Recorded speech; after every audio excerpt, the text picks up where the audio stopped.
Equally, Senator Murango, on behalf of his committee on matters agriculture, will also be seeking to have the Senate consider the report of the Standing Committee on the Committee on Agriculture and Livestock on a petition to the Senate regarding the graft investigation by the Ethics and Anti-Corruption Commission, EACC, on the West Kano irrigation scheme. The Committee on Matters Trade,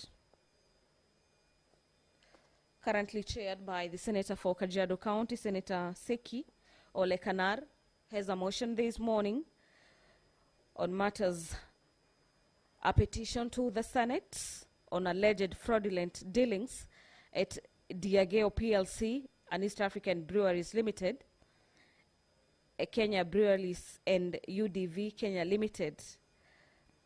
This petition is expected to be considered by the Senate in a report after the committee investigated the cases of fraudulent dealings.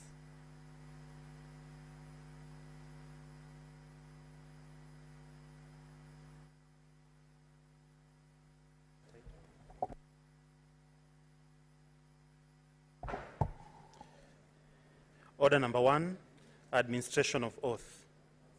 Order number 2, communication from the chair. I will be making that communication shortly after the messages. Order number 3, messages.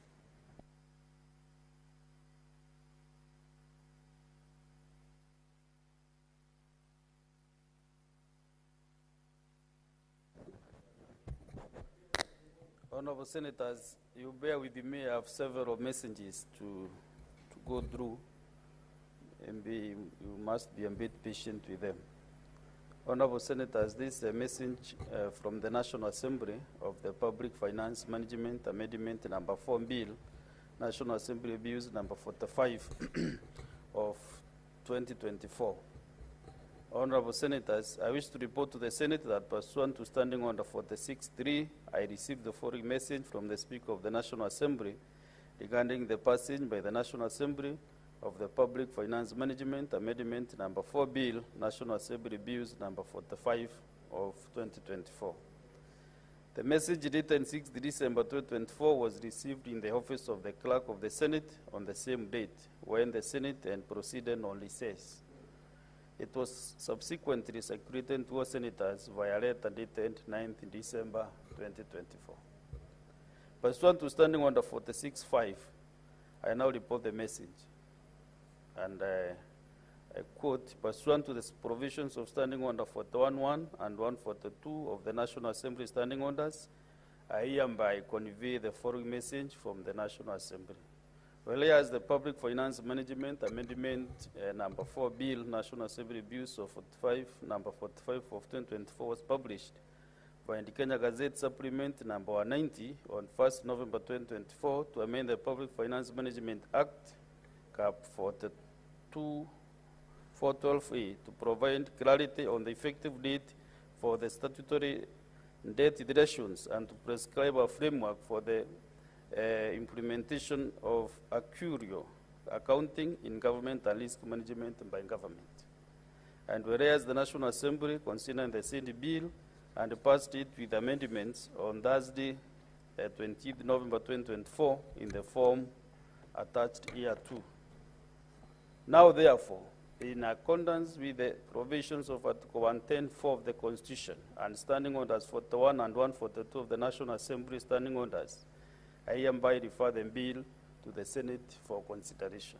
Honorable Senators, pursuant to Standing Order 163, which provides that a bill that originates in the National Assembly be proceeded with by the Senate in the same manner as a bill introduced in the Senate by the way of first reading, in accordance with Standing Order 144, the Public Finance Management Amendment number 4 Bill, National Assembly Bills number 45 for 2024, will be laid first time as listed in the order paper for this morning sitting. I thank you.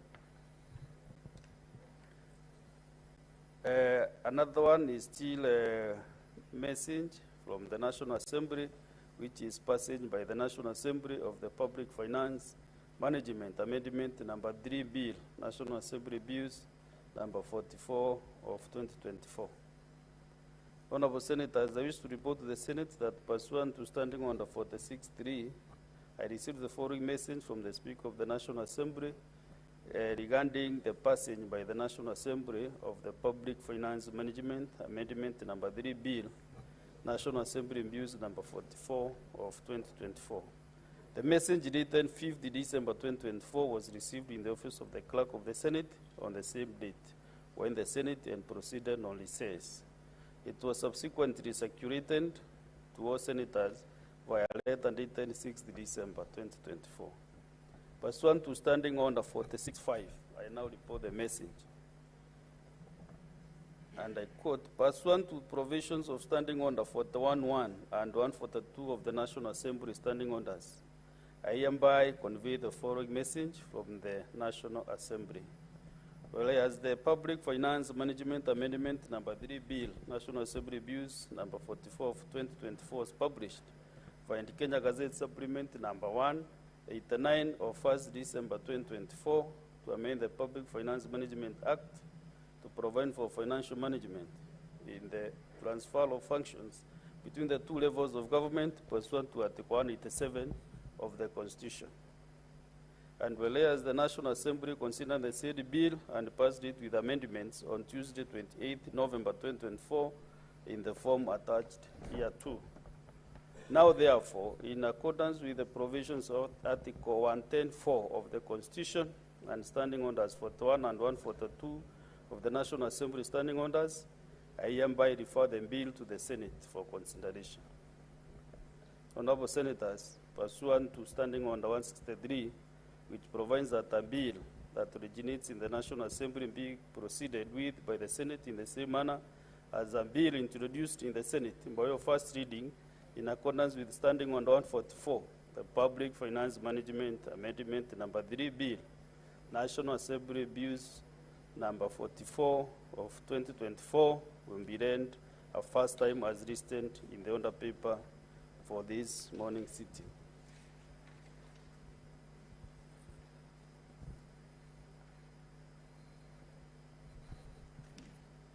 This is another message, again from the National Assembly, which is passed by the National Assembly of the Public Procurement and Asset Disposal Amendment Bill, National Assembly Bills number 48 of 2024.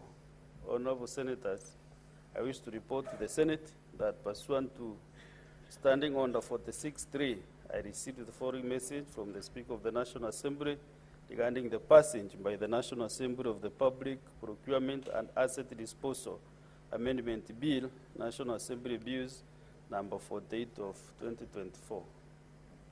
The message dated 6th December 2024 was received in the office of the Clerk of the Senate on the same date when the Senate then proceeded to recess. It was subsequently circulated to all senators via letter dated 9th December 2024. Pursuant to Standing Order 46.5, I now report the message. Senator Enoch Kwambua, find the nearest seat. But if you sit where it's Democrat and Deputy Minority Leader, it will be better for you.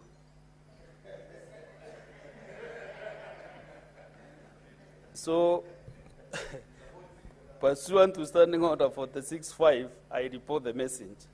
Pursuant to the provisions of Standing Order 41.1 and 142 of the National Assembly Standing Orders, I hereby convey the message from the National Assembly.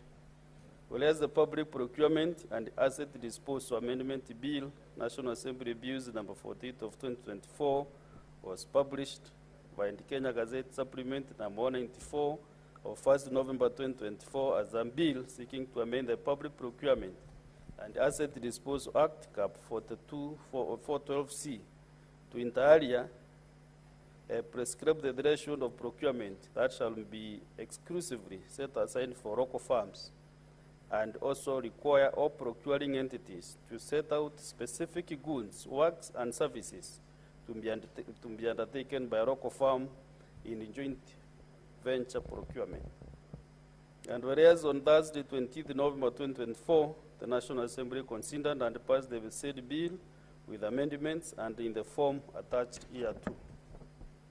Now, therefore, in accordance with the provisions of Article 110(4) of the Constitution and Standing Orders 41(1) and 142 of the National Assembly Standing Orders, I hereby refer the bill to the Senate for consideration. So, Honorable Senators, pursuant to Standing Order 163, which provides that a bill that originates in the National Assembly be proceeded with the Senate, by the Senate in the same manner as a bill introduced in the Senate by your first reading, in accordance with Standing Order 144. The Public Procurement and Asset Disposal Amendment Bill, National Assembly Bills number 48 of 2024, will be read the first time as listed in the order paper for this morning sitting. This is the last one, another message from the National Assembly, passed by the National Assembly Bill of the Cooperatives Bill, National Assembly Bills number 7 of 2024. Honorable Senators, I wish to report to the Senate that pursuant to Standing Order 46.3, I received the following message from the Speaker of the National Assembly regarding the passage by the National Assembly of the Cooperatives Bill, National Assembly Bills number 7 of 2024. The message dated 16th January 2025 was received in the office of the Clerk of the Senate on the same date when the Senate was on recess. It was subsequently circulated to all senators via letter dated 17th January 2025. Pursuant to Standing Bill, National Assembly Bills number 7 of 2024. 16th January 2025 was received in the office of the Clerk on the same date when the Senate was on recess. It was subsequently circulated to all senators via letter dated 17th January 2025. Pursuant to Standing Order 46.5, I now report the message. Pursuant to the provisions of Standing Order 41.1 and 142 of 9th February 2024, to provide for the establishment of the Office of the Commissioner for Cooperative Development at the national level of government relations and for connected purposes. And whereas the National Assembly considered the said bill and passed it on 3rd December 2024 with amendments in the form attached 41 and 142 of the National Assembly Standing Orders, I hereby refer the bill to the Senate for consideration. Honorable Senators, pursuant to Standing Order 163, which provides that a bill that originates in the National Assembly be proceeded with by the Senate in the same manner as a bill introduced in the Senate for your first reading in accordance with Standing Order 144, the Cooperatives Bill, National Assembly Bills number 7 of 2024, will be read as first extent in the order paper for this morning sitting. I thank you.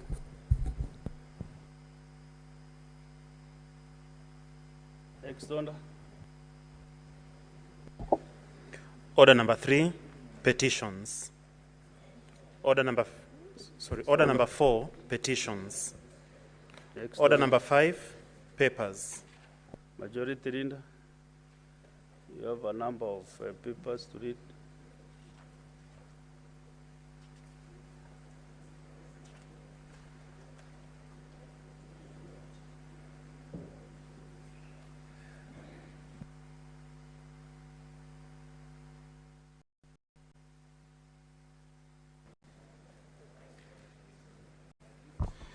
Mr. Speaker, sir, I beg to lay the following papers on the table of the Senate today, the 12th February 2025. Session of paper number 1 of 2025 on the foreign policy of the Republic of Kenya.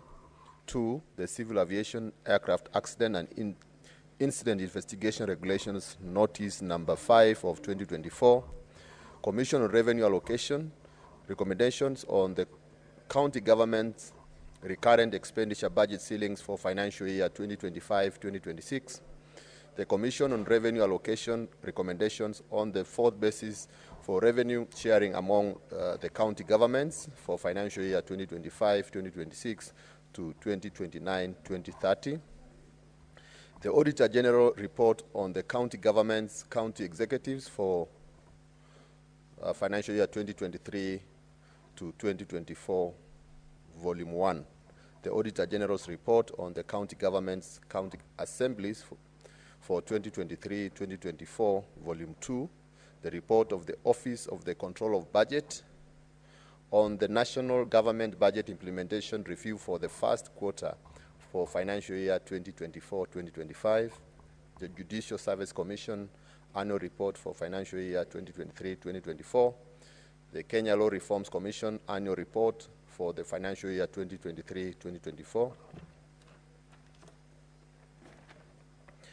the National Cohesion and Integration Commission Annual Report and Financial Statements for financial year 2022-2023, the Council of Governors Annual Statutory Report for 2023-2024, the Public Service Commission Annual Report for financial year 2023-2024, the Public Service Commission Report on Citizen Satisfaction and Impact Evaluation on Service Delivery in Public Institutions, the Public Service Commission 13th Report on the status of the compliance of the public service with values and principles in Articles 10 and 232 of the Constitution, the 4th Medium-Term Plan 4, 2023-2027 booklet by the National Treasury and Economic Planning, State Department for Economic Planning, the National Reporting Indicator Handbook for the 4th Medium-Term Plan 2023-2027 by the National Treasury and Economic Planning, State Department for Economic Planning, the National Reporting Indicator Handbook for 4th Medium-Term Plan 4, 2023-2024 by the National Treasury and Economic Planning, State Department for Economic Planning, and the 4th Medium-Term Plan 2023-2027 booklet, popular version, by the National Treasury and Economic Planning, State Department for Economic Planning. I beg to lay. Thank you. Thank you, Honorable Senators. Maybe you can realize we have a supplementary on the paper. Maybe if you have not checked, you shouldn't be aware. Before we go to the next order, I want to make this communication.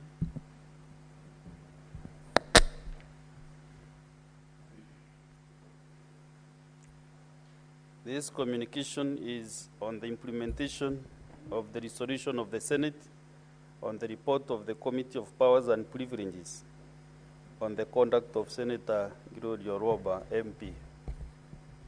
Honorable Senators, by the way of background, you will recall that on 2nd August 2023, the Committee of Powers and Privileges commenced an inquiry on its own motion into the conduct of Senator Roba, MP. The committee sought to make a determination on whether the conduct of the senator in relation to the publication of allegations by the senator on the Senate Business WhatsApp group constituted a breach of privilege, and if the conduct was found to be a breach of privilege, appropriate recommendations be made in accordance with the Parliamentary Powers and Privileges Act and the Senate Standing Orders. Honorable Senators, as the Committee of Powers and Privileges was settling down to investigate the matter, Senator Onyonka, you can find your way to the nearest seat.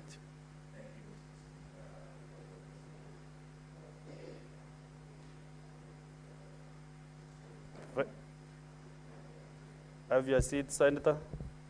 The nearest one for this matter. This is a long communication, but maybe you shouldn't again be patient with it. So, Honorable Senators, as the Committee of Powers and Privileges was settling down to investigate the matter, Senator Roba on 4th August 2023 found a petition in the High Court in Nairobi, being Nairobi High Court petition number E283 of 2023, against the Attorney General, the Clerk of the Senate, the Speaker of the Senate Committee of Powers and Privileges, and the Senate of the Republic of Kenya.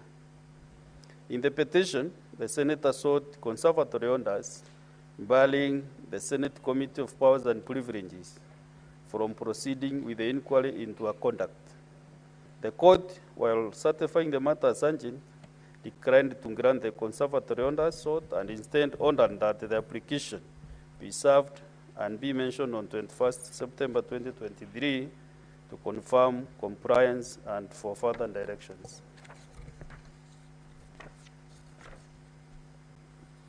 The committee therefore proceeded with the inquiry as per the law.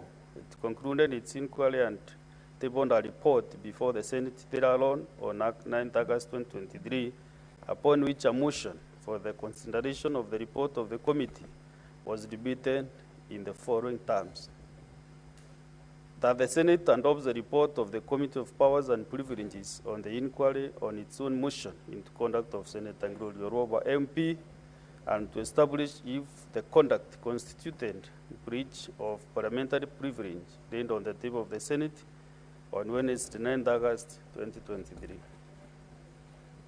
Honorable Senators, you recall that the debate on the motion commenced on 10th August 2023, and on 20th September 2023, the Senate, by resolution, adopted the report of the Committee of Powers and Privileges. The recommendations adopted by the Senate on the matter were that, 1, pursuant to Section 17(3)(g) of the Parliamentary Powers and Privileges Act 2017, the Senator be suspended from the House for the remainder of the second session of the 13th Parliament.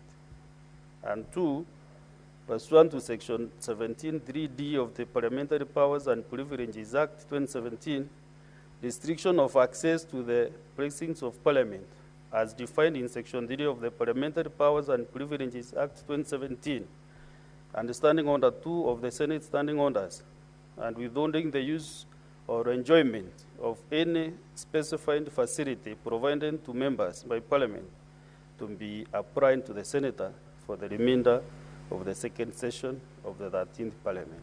And 3, on resumption of Senate sitting for the third session, the Senator, while at the bar, apologizes to the Senate, honorable Senators, the Clerk of the Senate, and the Secretariat of Parliament before being admitted to the Senate, pursuant to Section 17(3)(c) of the Parliamentary Powers and Privileges Act 2017. This resolution of the Senate was communicated to the Senator via the letter reference number SEN/RESOLS/2023-0101, dated 20th September 2023, and was under implementation by the Senate. Honorable Senators, on 28th of September 2023, Senator Roba again filed a judicial review application number E008 of 2023 in Machakos High Court against the Clerk of the Senate, the Speaker of the Senate Committee of Powers and Privileges, and the Senate of the Republic of Kenya. The Senator sought leave to apply for judicial review orders to quash the recommendations of the Committee of Powers and Privileges and the resolution of the Senate made on 28th September 2023. The Senator further sought orders to restrain the respondents referred to herein above from implementing the recommendations of the report of the Committee of Powers and Privileges as adopted by the Senate on 28th September 2023. The Senator also sought orders to compel the respondents to give effect to Articles 10, 27, 31, 33, 36, 47, 50, and 117 of the Constitution of Kenya.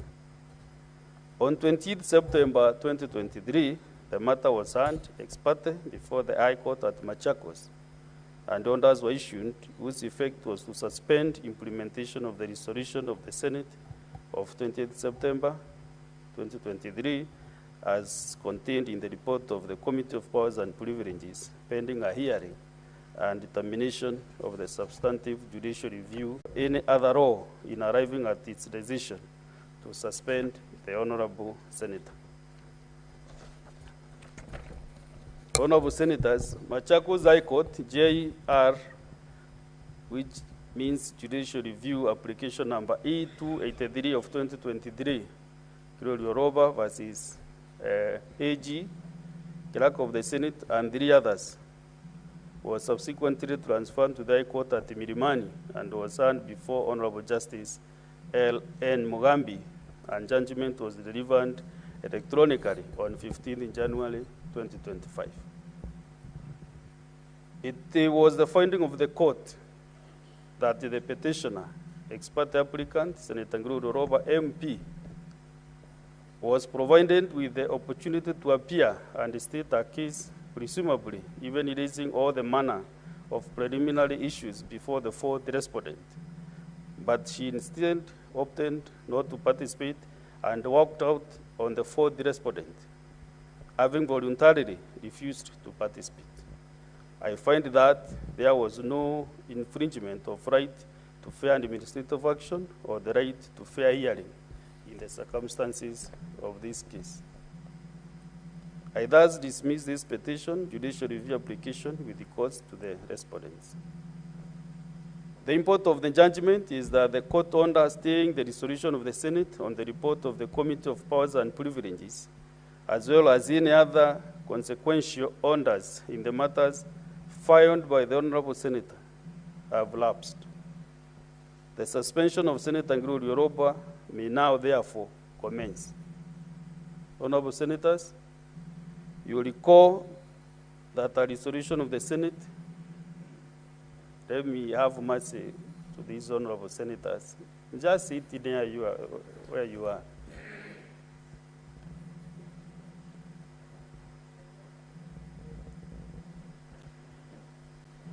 Senator of Busia County, I did not say you extend greetings, but to find your seat. Honorable Senators, you recall that by resolution of the Senate, dated 28 September 2023, Senator Roba was suspended from the House for the remainder of the second session of the 13th Parliament, which session ended on 7th December 2023, as per standing order that 1-1 of the Senate standing orders, which period amounted to 79 calendar days. However, Senator Roba MP obtained leave from the court, staying the resolution of this House. By the wording of the court order, the leave granted operated a stay of the suspension of Senator Roba MP and unbarring from the Senate, as then together with the paragraph 4 of the third schedule of the Parliamentary Powers and Privileges Act, the responsibility for enforcing the resolution of the Senate on the report of the Committee of Powers and Privileges is vested in the Speaker. Having considered this matter and taking note of the judgment delivered by the court on 15th August 2025 and the orders therein, Senator Roba shall now forthwith commence a suspension following the resolution of the Senate of 20th September 2023 to adopt the report of the Committee of Powers and Privileges on our conduct. The 79 calendar days that were to be applied in the year 2023 will therefore run from today, Wednesday, 12th February 2025, to Thursday, 1st May 2025. The office of the Clerk of the Senate is directed to enforce the resolution of the Senate made on the 20th of September 2023 in the terms referred to above. I thank you.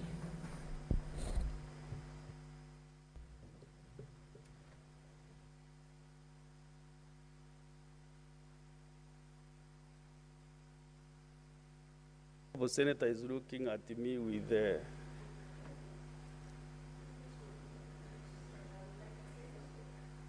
so yeah, because you are looking at me and I have no recourse to what I have communicated, but on humanitarian grounds, let me give you a minute or two to say something as you commence your suspension.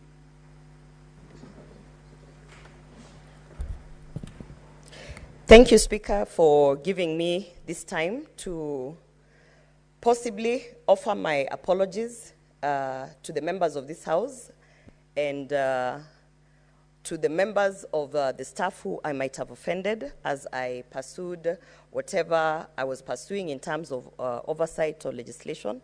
Mr. Speaker, if there is anyone, and I know that there are people who have actually come up to me and told me that I offended them, take this as my sincere apology.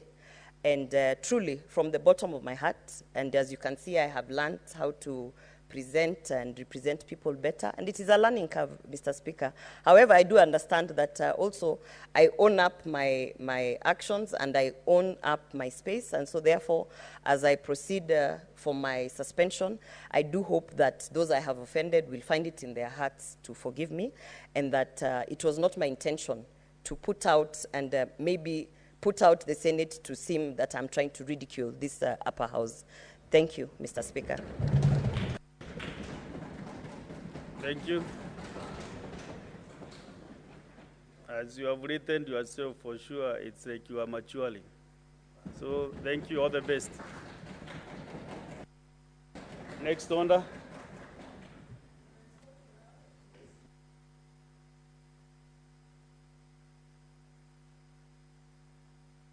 Next order, clerk. Order number 6, notices of motion. Majority leader, there's a notice of motion you are supposed to give.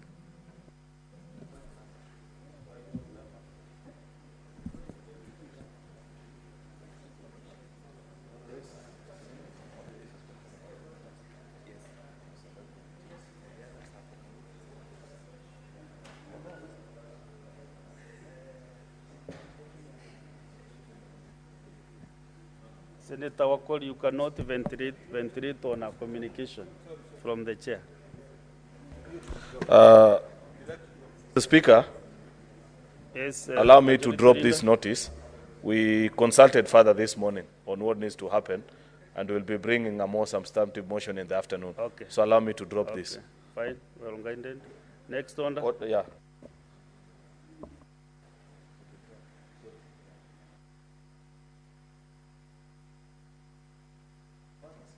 The other notices of motion by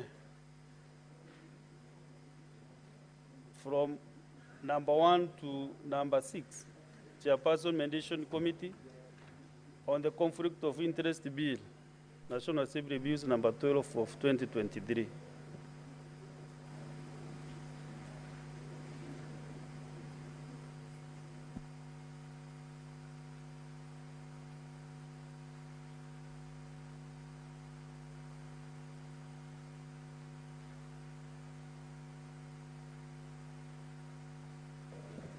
The other one is on the Chairperson Standing Committee on Education, Standing Committee on Agriculture, two notices, and also Committee on Trade, Industrialization, and Tourism. And there are two notices. So whether the chairs or members of those committees should be well advised. Thank you, Honorable Speaker. I would like to give notice of the following motion on the report of the Mediation Committee on the Conflict of Interest Bill, National Assembly Bills number 12 of 2023, that the Senate adopts the report of the Mediation Committee on the Conflict of Interest Bill, National Assembly Bills number 12 of 2023, laid on the table of the Senate on Thursday, 5th of December, 2024, and further that pursuant to Articles 113 sub-article 2 of the Constitution and Standing Order 167.3 of the Senate approves the mediated version of the bill. I move. Thank you. Thank you. Next. Education. Chairperson, Standing Committee on Education. Senator Sigei approves the chair. Member of Education. Senator Sigei. Just do it. Huh? You can read.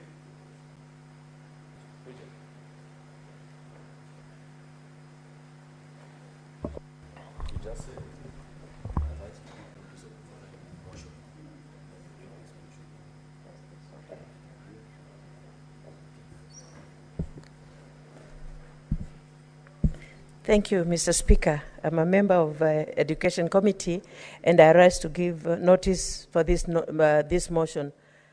The report of the Standing Committee of Education on a petition to the Senate regarding the Discrimination by Teachers Service Commission, TSC, on payment on hardship and enhanced house allowance to some teachers in Kilifi and Taita Taveta, the chairperson Standing Committee on Education, that on behalf of the chairperson Standing Committee, that the Senate adopts the report on the Standing Committee of Education on petition to the Senate regarding the Discrimination by Teachers Service Commission, TSC, on payments on hardship and enhanced house allowances to some teachers in Kilifi and Taita Taveta counties, laid on the table of the Senate on Tuesday, 8th October, laid on the table of the Senate today, February 2025. October, okay. Laid on the table of the Senate on Tuesday, 8th October 2024. Thank you, Mr. Speaker. Chair, Standing Committee, Senator Mundigi. Senator Mundigi. Honorable Senators, give way for Senator Mundigi to. I rise to give notice of the following motion. Mr. Mundigi, Senator, M County. Report of the Standing Committee on Agriculture, Livestock and Fisheries on a petition to the Senate regarding the catastrophic means diseases that farmers in Bomet County have endured for the last 12 years. Second, I rise to give notice of the following motion. Report of the Standing Committee on Agriculture, Livestock and Fisheries on a petition on the Senate regarding graft investigation by the Ethics and Anti-Corruption Commission, EACC, on the West Canal Irrigation Scheme. Thank you, Mr. Speaker. Chairperson, Trade Committee, or any member of that committee? Senator Mondet, proceed to give notice.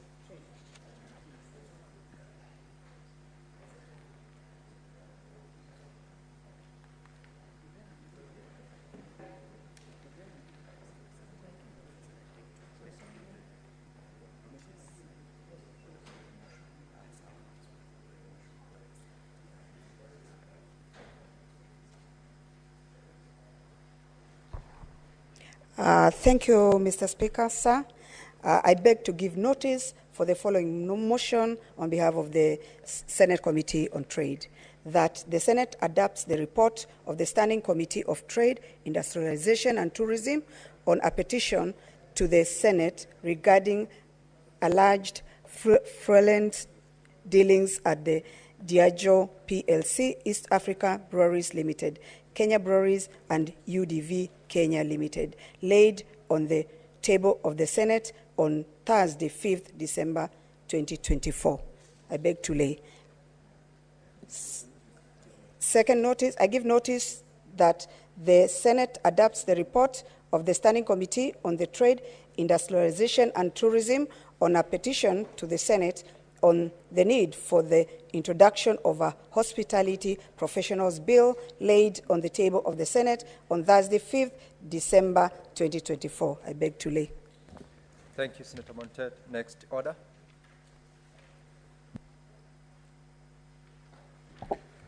Order number 7, questions and statements.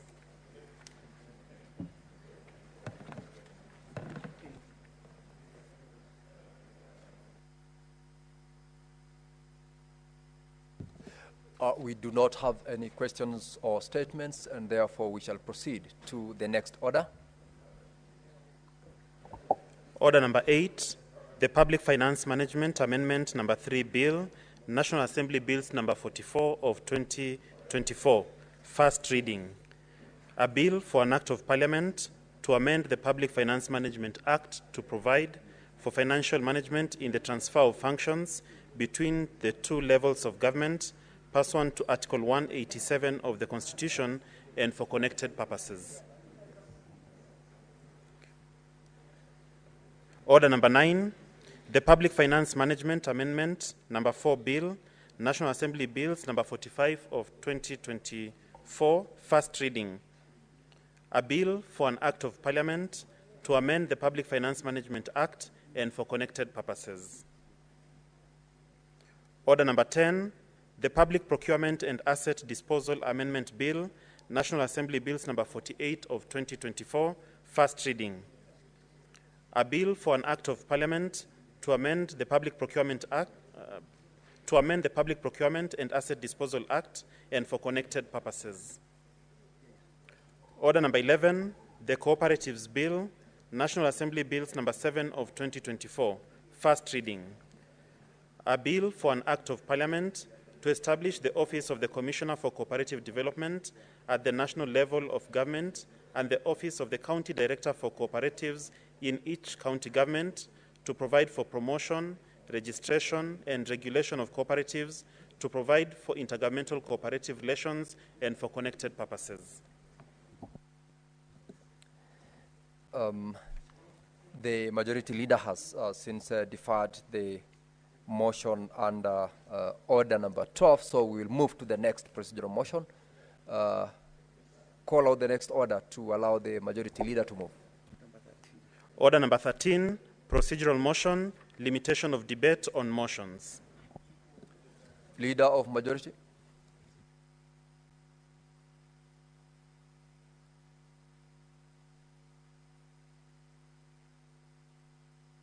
Give him the microphone. Thank you. Mr. Speaker, I rise to move the following motion, which is a limitation of debate on motions.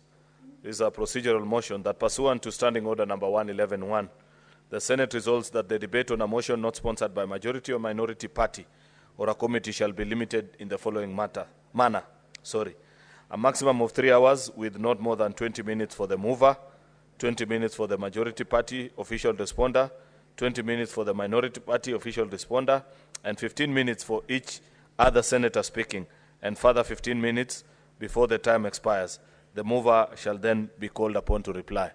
Mr. Speaker, this is a straightforward matter. It's just to give life to Standing Order number 111.1 on the maximum time that the Senate can take while debating a motion that has been sponsored by either the majority or the minority party. I'm trying to see if there's anybody concentrating on the minority side to second. I'm not sure whether they are, but just to try, Mr. Speaker, if Senator Ledama can multitask, I know men can hardly ever do that, Mr. Speaker, but let me give Senator Ledama to second. I move. I beg to move, Mr. Speaker. Senator Olekina.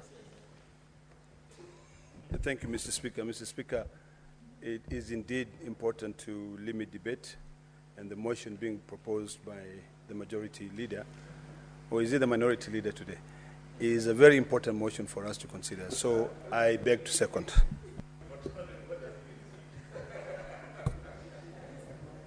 Now, Honorable Senators, I propose the question that, pursuant to Standing Order 111.1, the Senate resolves that debate on a motion not sponsored by the majority or minority party or a committee shall be limited in the following manner. A maximum of 3 hours with not more than 20 minutes for the mover, 20 minutes for the majority party official responder, 20 minutes for the minority party official responder, and 15 minutes for each other senator speaking. And further, that 15 minutes before the time expires, the mover shall be called upon to reply. Honorable Senators, I see there are members who have made requests to contribute. Senator Wakoli and Senator Manzo, I believe. All right, then I will then proceed to put the question. Honorable Senators, I now put the question that pursuant to Standing Order 111.1, the Senate resolves that debate on a motion not sponsored by the majority or minority party or a committee shall be limited in the following manner: a maximum of 3 hours with not more than 20 minutes for the mover, 20 minutes for the majority party official responder, 20 minutes for the minority party official responder, and 15 minutes for each other senator speaking. And further that 15 minutes before the time expires, the mover shall be called upon to reply. Now, honorable senators, will as many as of that opinion say aye? Aye. Will as many as of a contrary opinion say nay? The ayes have it. Let's call the next order. Order number 14, procedural motion, limitation of debate on adjournment motion. Majority Leader, proceed to move. Rise to move the following motion, which is the limitation of debate during an adjournment motion. That notwithstanding the provisions of Standing Order number 111.4, the debate on any motion for adjournment of the Senate to a day other than the next normal sitting day in accordance with the calendar of the Senate shall be limited to a maximum of 2 hours with not more than 15 minutes for each senator speaking, after which the Senate shall adjourn without question put, provided that when the period of recess proposed by any such motion does not exceed 9 calendar days, the debate shall be limited to a maximum of 30 minutes and shall be confined to the question on the adjournment. Another procedural motion, Mr. Speaker, to give life to Standing Order 111.4. I request Senator Eddie Okech to second. I thank you, Mr. Speaker. Senator Okech.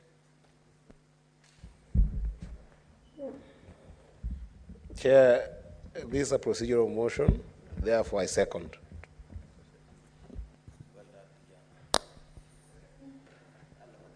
Honorable Senators, I now propose the question that notwithstanding the provisions of Standing Order 111.4, the debate on any motion for the adjournment of the Senate to a day other than the next normal sitting day in accordance with the calendar of the Senate shall be limited to a maximum of 2 hours with not more than 15 minutes for each senator speaking, after which the Senate shall adjourn without question put, provided that when the period of recess proposed by any such motion does not exceed 9 calendar days, the debate shall be limited to a maximum of 30 minutes and shall be confined to the question of adjournment.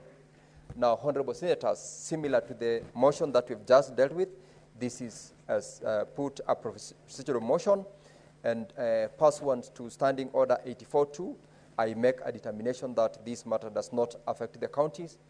I do, therefore, in the absence of any member wishing to make comments to it, proceed to put the question.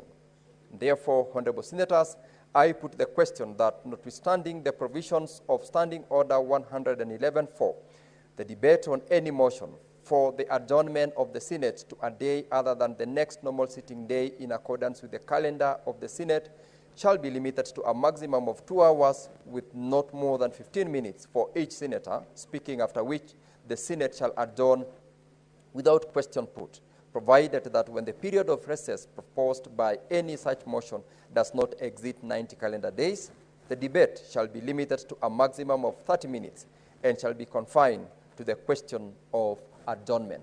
Now, honorable members, will as many as of that opinion say aye? Aye. Will as many as of a contrary opinion say nay? The ayes have it. Next order, please. Order number 15, procedural motion, limitation of debate on the motion on the President's address to Parliament. The Leader of Majority.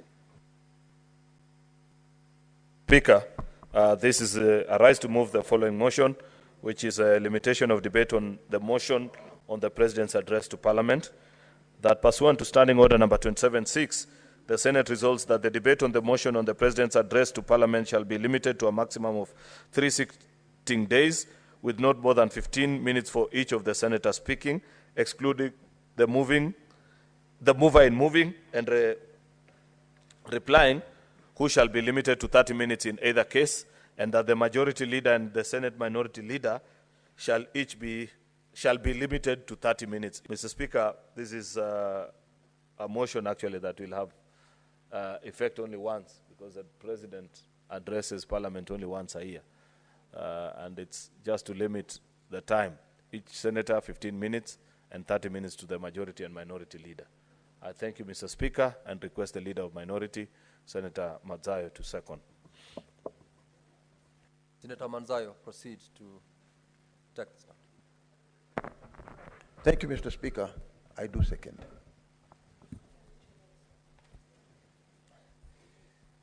Now, honorable senators, I now propose the question that pursuant to Standing Order 27.6, the Senate resolves that the debate on the motion on the presidential address shall be limited to a maximum of 3 sitting days, with not more than 15 minutes for each senator speaking, excluding the mover in moving and replying, who shall be limited to 30 minutes in either case, and that the Senate majority leader and the Senate minority leader shall be limited to 30 minutes each. Similarly, honorable members, this being a procedural motion, and in the absence of members keen on contributing to this motion, I make a determination pursuant to Standing Order 84.2 that this is a matter that does not affect counties, and therefore proceed to put the question that pursuant to Standing Order 27.6, the Senate resolves that the debate on the motion on the presidential address shall be limited to a maximum of 3 sitting days, with not more than 15 minutes for each senator speaking, excluding the mover in moving and replying, who shall be limited to 30 minutes in either case, and that the Senate majority leader and the Senate minority leader shall be limited to 30 minutes each. Honorable senators, will as many as of that opinion say aye? Aye. Honorable senators, will as many as of that opinion say aye? Aye. Will as many as of a contrary opinion say nay? The ayes have it. Next order. Order number 16, the Environment Laws Amendment Bill, Senate Bills number 23 of 2024, second reading. Resumption of debate interrupted on Thursday, 31st October 2024.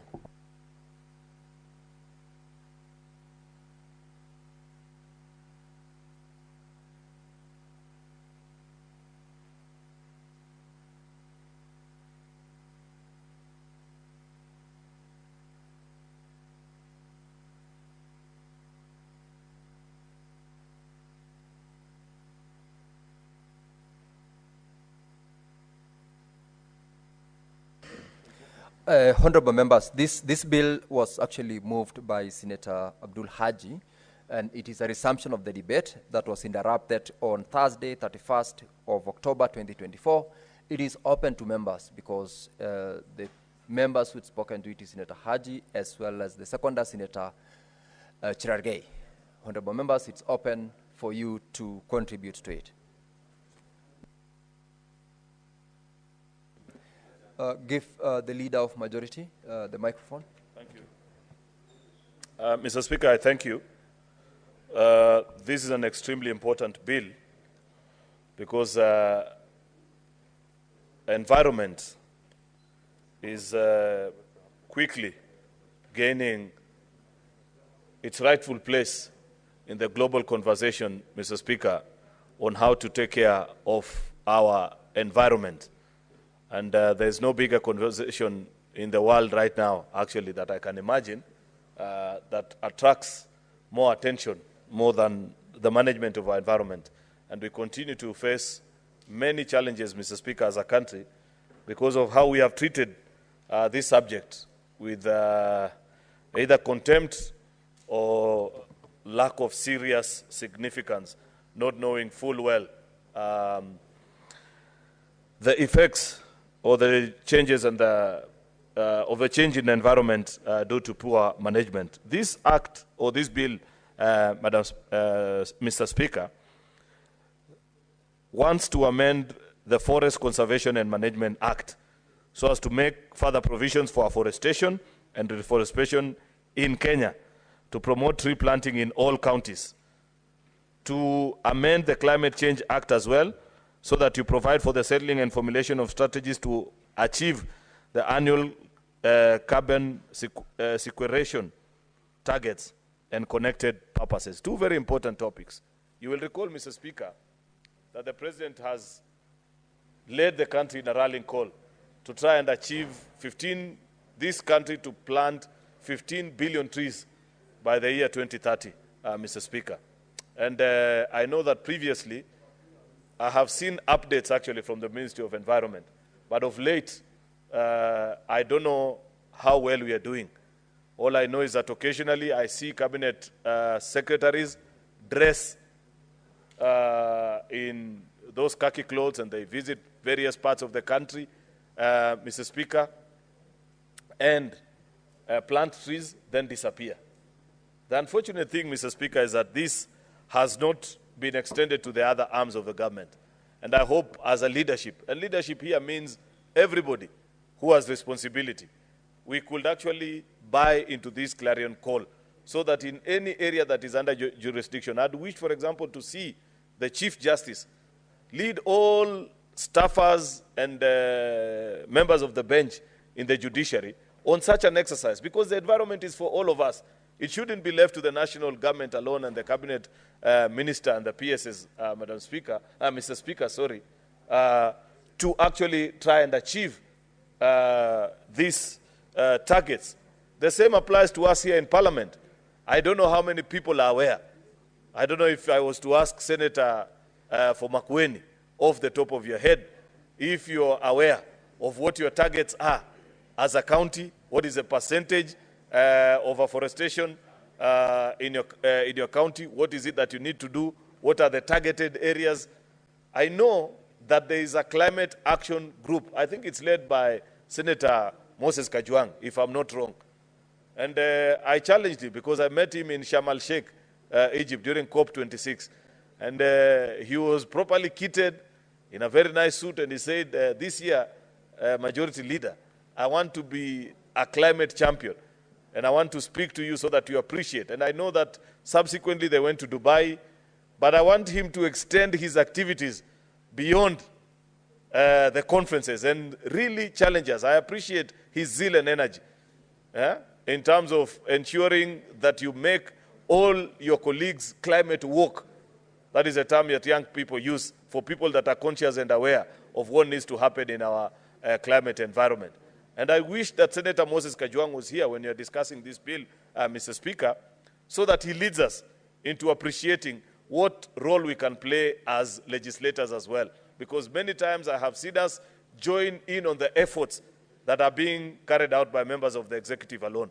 I believe that as a legislature, we need to have a more impressive record and our contribution into making our environment better. I know, for example, I have visited many parliaments, and some of the most beautiful parliaments that you visit, Mr. Speaker, are those that have even taken care of the environment better. I think this institution, ours, the campus of this Parliament of Kenya, scores very poorly on that particular rank, because we felled almost all trees, and there's hardly any tree within the corridors and the parliamentary square.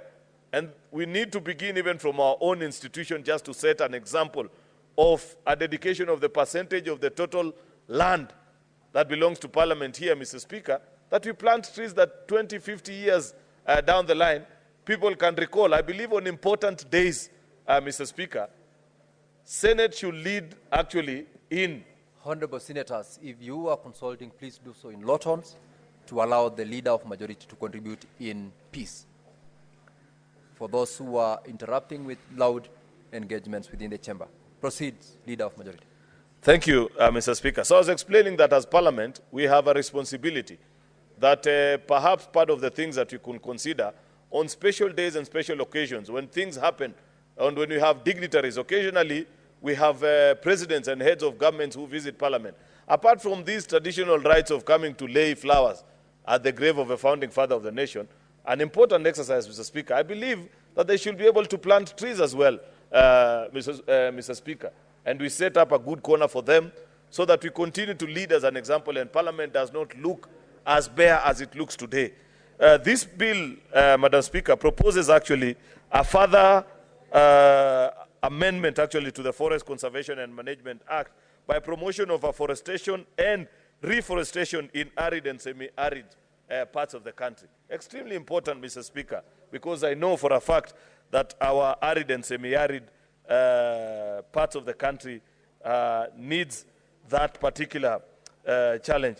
I know Forest Conservation Management Act is also being amended, meaning that you're introducing now a person who shall be authorized to replace each harvested tree in accordance with the directions of the service, Madam Speaker, so that each time we fell trees, and I'm not sure, but I think it's still on.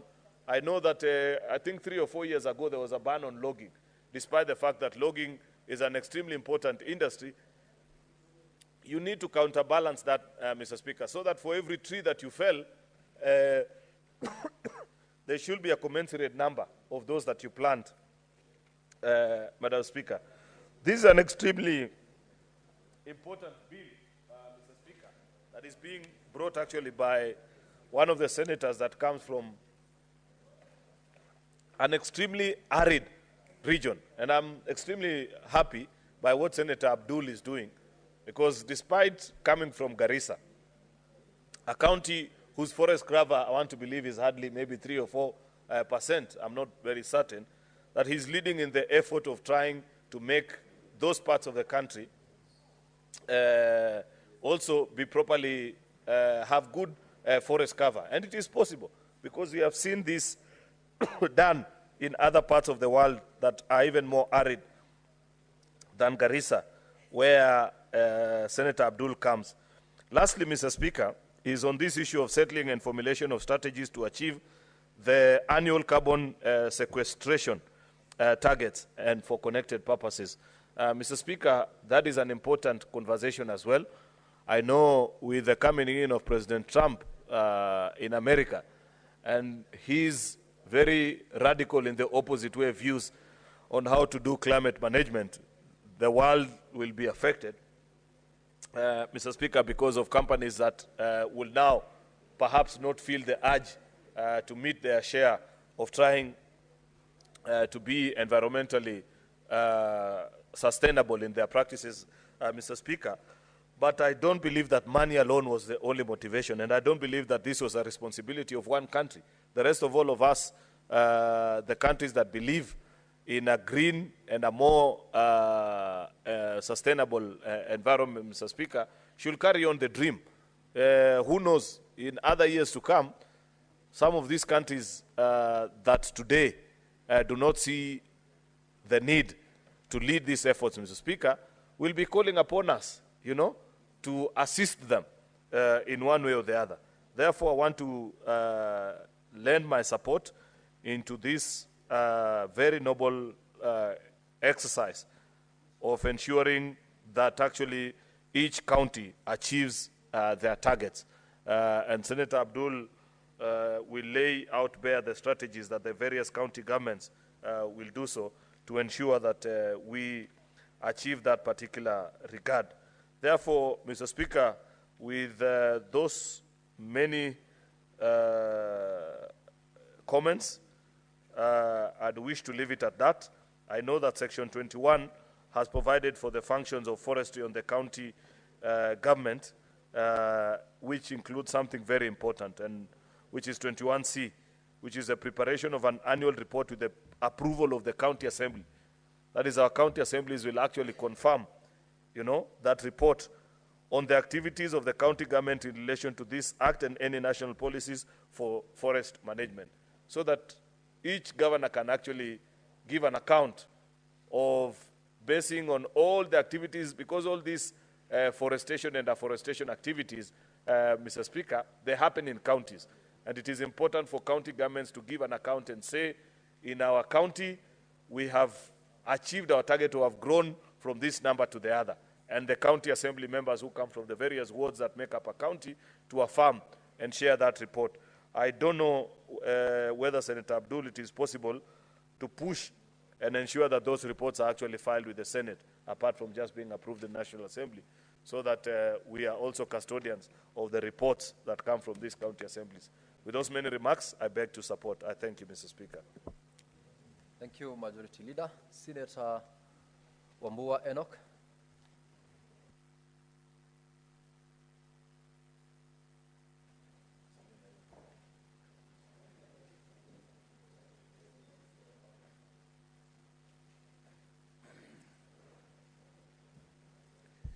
I thank you, Mr. Speaker. Mr. Speaker, I also rise to support this bill, the Environment Laws Amendment Bill 2024, being sponsored by a brother or friend senator from Garissa. Mr. Speaker, I want to make a few comments on the whole issue around environmental conservation and climate change in relation to this bill.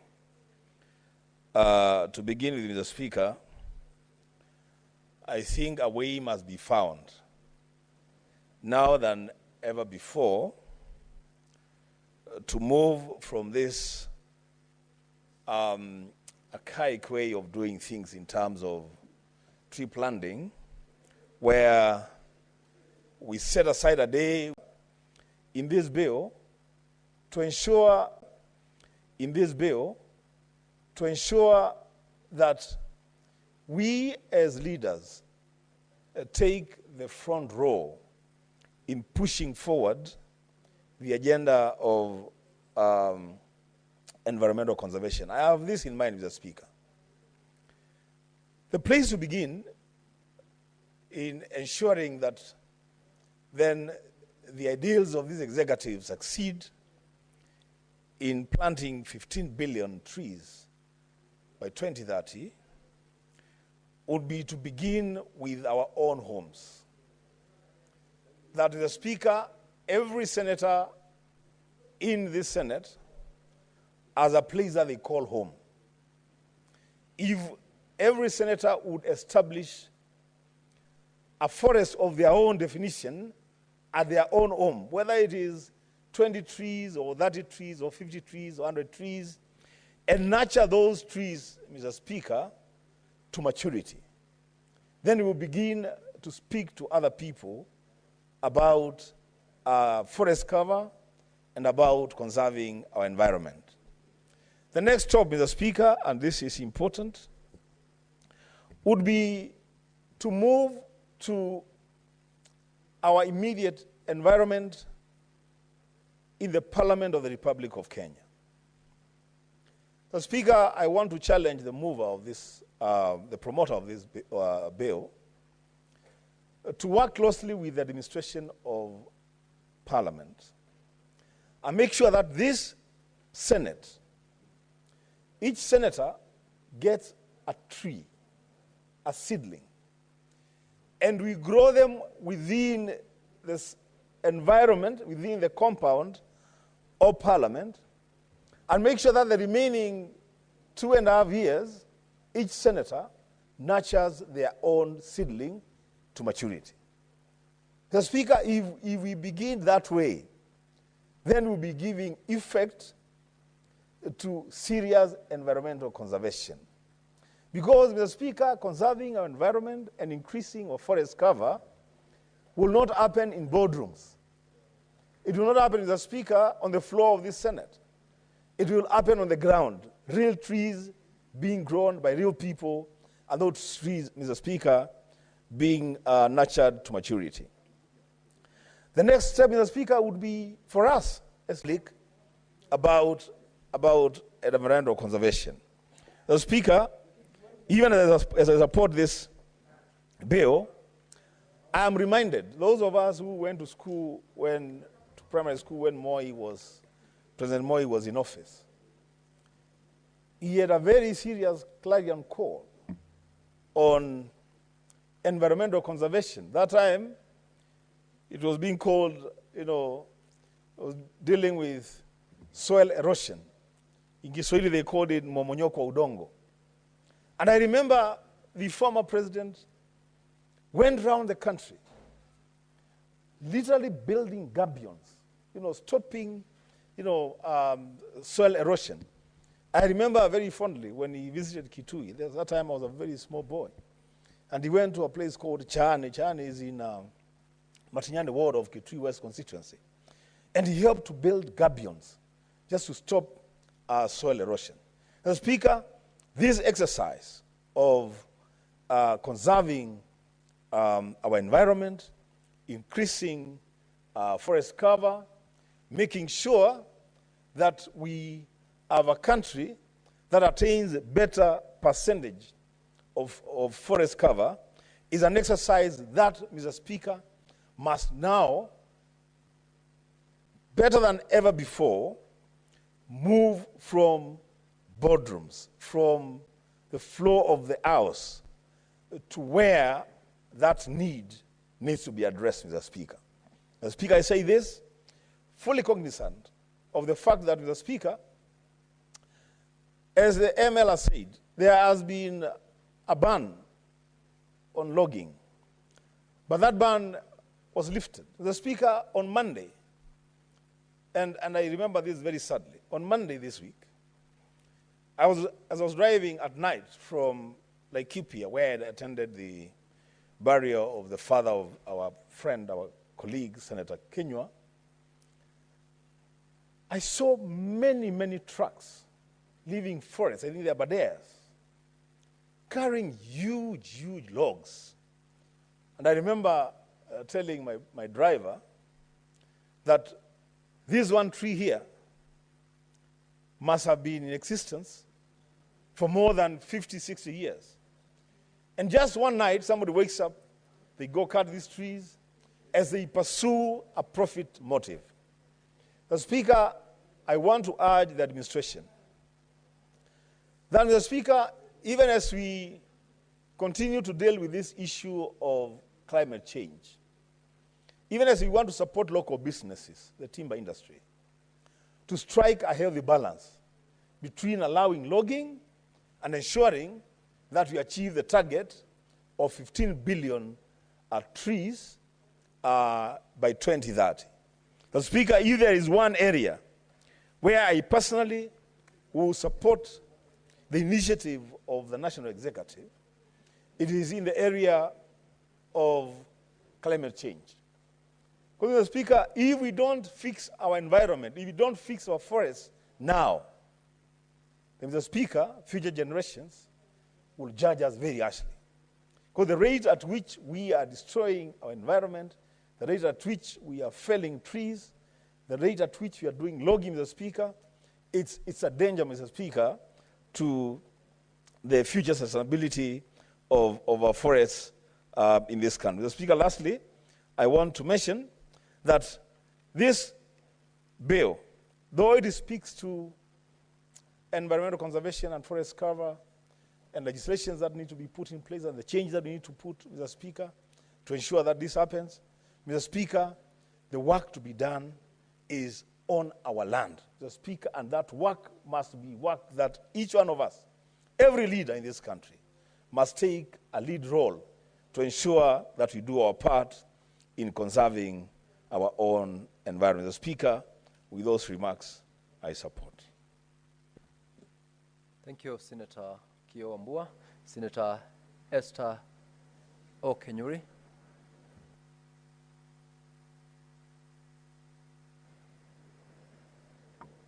Thank you, Mr. Speaker, for this opportunity. I also wish to support this amendment bill by Senator Abdul Haji. I think this is a conversation we've been having for quite some time, though worryingly this conversation is sticking at the top. I have tried doing my own analysis and trying to gather views, especially from ordinary people, that's the general public. Most of them are actually hearing about why we need to plant trees to help deal with climate change, or rather have it as an economic activity that they should engage in. But most of them do not actually understand what we are seeking to achieve. So it is very sad that this remains an elite conversation, which shouldn't be the case. climate change needs to be a subject that our citizens need to understand, and understand that planting trees is not just for you. You can equally make money and also contribute to tackling some of the environmental challenges we are experiencing, Mr. Speaker. When I actually look at some of the proposed amendments that are coming in, like formulating and implementing plans for sourcing tree seeds and seedlings that are suitable for the environment, immediately I see an economic opportunity, because our people can then go ahead and have so many of these seed beds, have seedlings which can be purchased for planting, and in one way or another you're making money. I think this should actually not be left to the county governments only, but we also need to accommodate individual farmers or individual people who want to do tree planting for commercial purpose. Mr. Speaker, the issue of also having to establish tree nurseries in each county, this needs to go beyond the political jurisdictions, Mr. Speaker, because yes, counties are going to do this, but without the goodwill, why don't we have this trickle down even to schools, social places, and encourage people quickly to take this up so that it doesn't look like it's governments which are in charge of tree planting alone, because the moment you want people to join an activity, you need to make them feel part and parcel and see how they're actually going to benefit out of it. When you actually want one support, you have to appeal to their interest.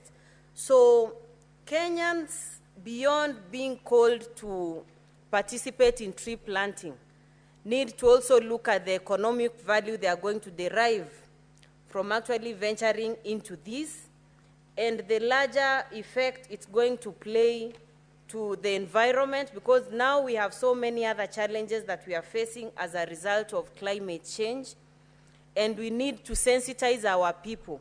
And that's why I've been emphasizing on civic education. Civic education, not just for political matters, but for people to understand, for Kenyans to have the culture of planting trees right from way when they grow, going to school, and then when now they are citizens who can make decisions for this country. Once we have that culture, we will not have a huge problem whereby we have to run campaigns to tell people why they need to plant trees. So in as much as we have those challenges, Senator Haji, this is a very good proposal that you're bringing to this House, not just for semi-arid areas, even in places like Kisii, where we feel like it's we are in highland areas. People need to still venture into afforestation so that when we are cutting down others, we are planting other trees so that we don't actually have our riverbeds running dry. And you know the result that will actually happen is that we'll have shortage of water, and the next thing you're seeing is even school girls having to search for water for long distances, and that trickles down to affecting the way in which they perform in school. Mr. Speaker, I equally see the bill proposing that we will have the Forest Conservation Management Act being amended to include that a person who harvests a tree shall replace the tree under the direction in an area designated by the service. How are we going to, Senator Haji, I think you also need to include, how are we going to know who is cutting which tree where, so that we are keeping track of the numbers we have and what we are losing and the replacements we are having. But generally, this is a very timely proposal, which we need to sensitize people on a daily basis wherever we are attending our functions, be it funerals, be it marketplaces, because like I said, we are losing the opportunity to make the people own tree planting. It's remaining an elite conversation, which after days of this initiative, like in Kenya, being launched, ordinary people are yet to understand what we are talking about. So I support this proposal, and I want us to own it and talk about it wherever we are attending our functions, because it goes beyond we who are speaking today. Future generations will have an environment that they can actually thrive effectively and also make money out of tree planting. Thank you, Mr. Speaker. Thank you, Senator Esther Okenyuri. Senator Manso, you appear as though you want to speak, but I haven't seen any request from your end. Sorry, yes, got Senator Manso Daniel. Please proceed to contribute. Thank you, Mr. Speaker. Mr. Speaker, I rise to support this very important bill. And the basis is that climate change is real. And the law we've been having in place is a very old law, Mr. Speaker. And bearing in mind that we have a new constitution, there was every need to align the current law with the new constitution, and at the same time put this squarely as a devolution matter. Devolution is very important when it comes to afforestation. And one of, although this has been acted for a long time as a national affair, there is every need to devolve it to the counties and make sure that the systems of governance in the counties participate fully in this particular affair. Mr. Speaker, for a long time, trees have been cut without being replaced, and especially in the drier parts of the country, it is even more appalling, Mr. Speaker. It is important that every single county in the country has its own program on tree planting. One of the biggest challenges, Mr. Speaker, has been the seedlings. And I believe from the county assembly, there should be a program whereby the counties take responsibility to make sure appropriate seedlings in accordance with the climate of that particular county are planted. Mr. Speaker, what has been happening is that we have a tree planting day. It's not well organized. Then you plant trees, some of which even do not survive in that particular climate.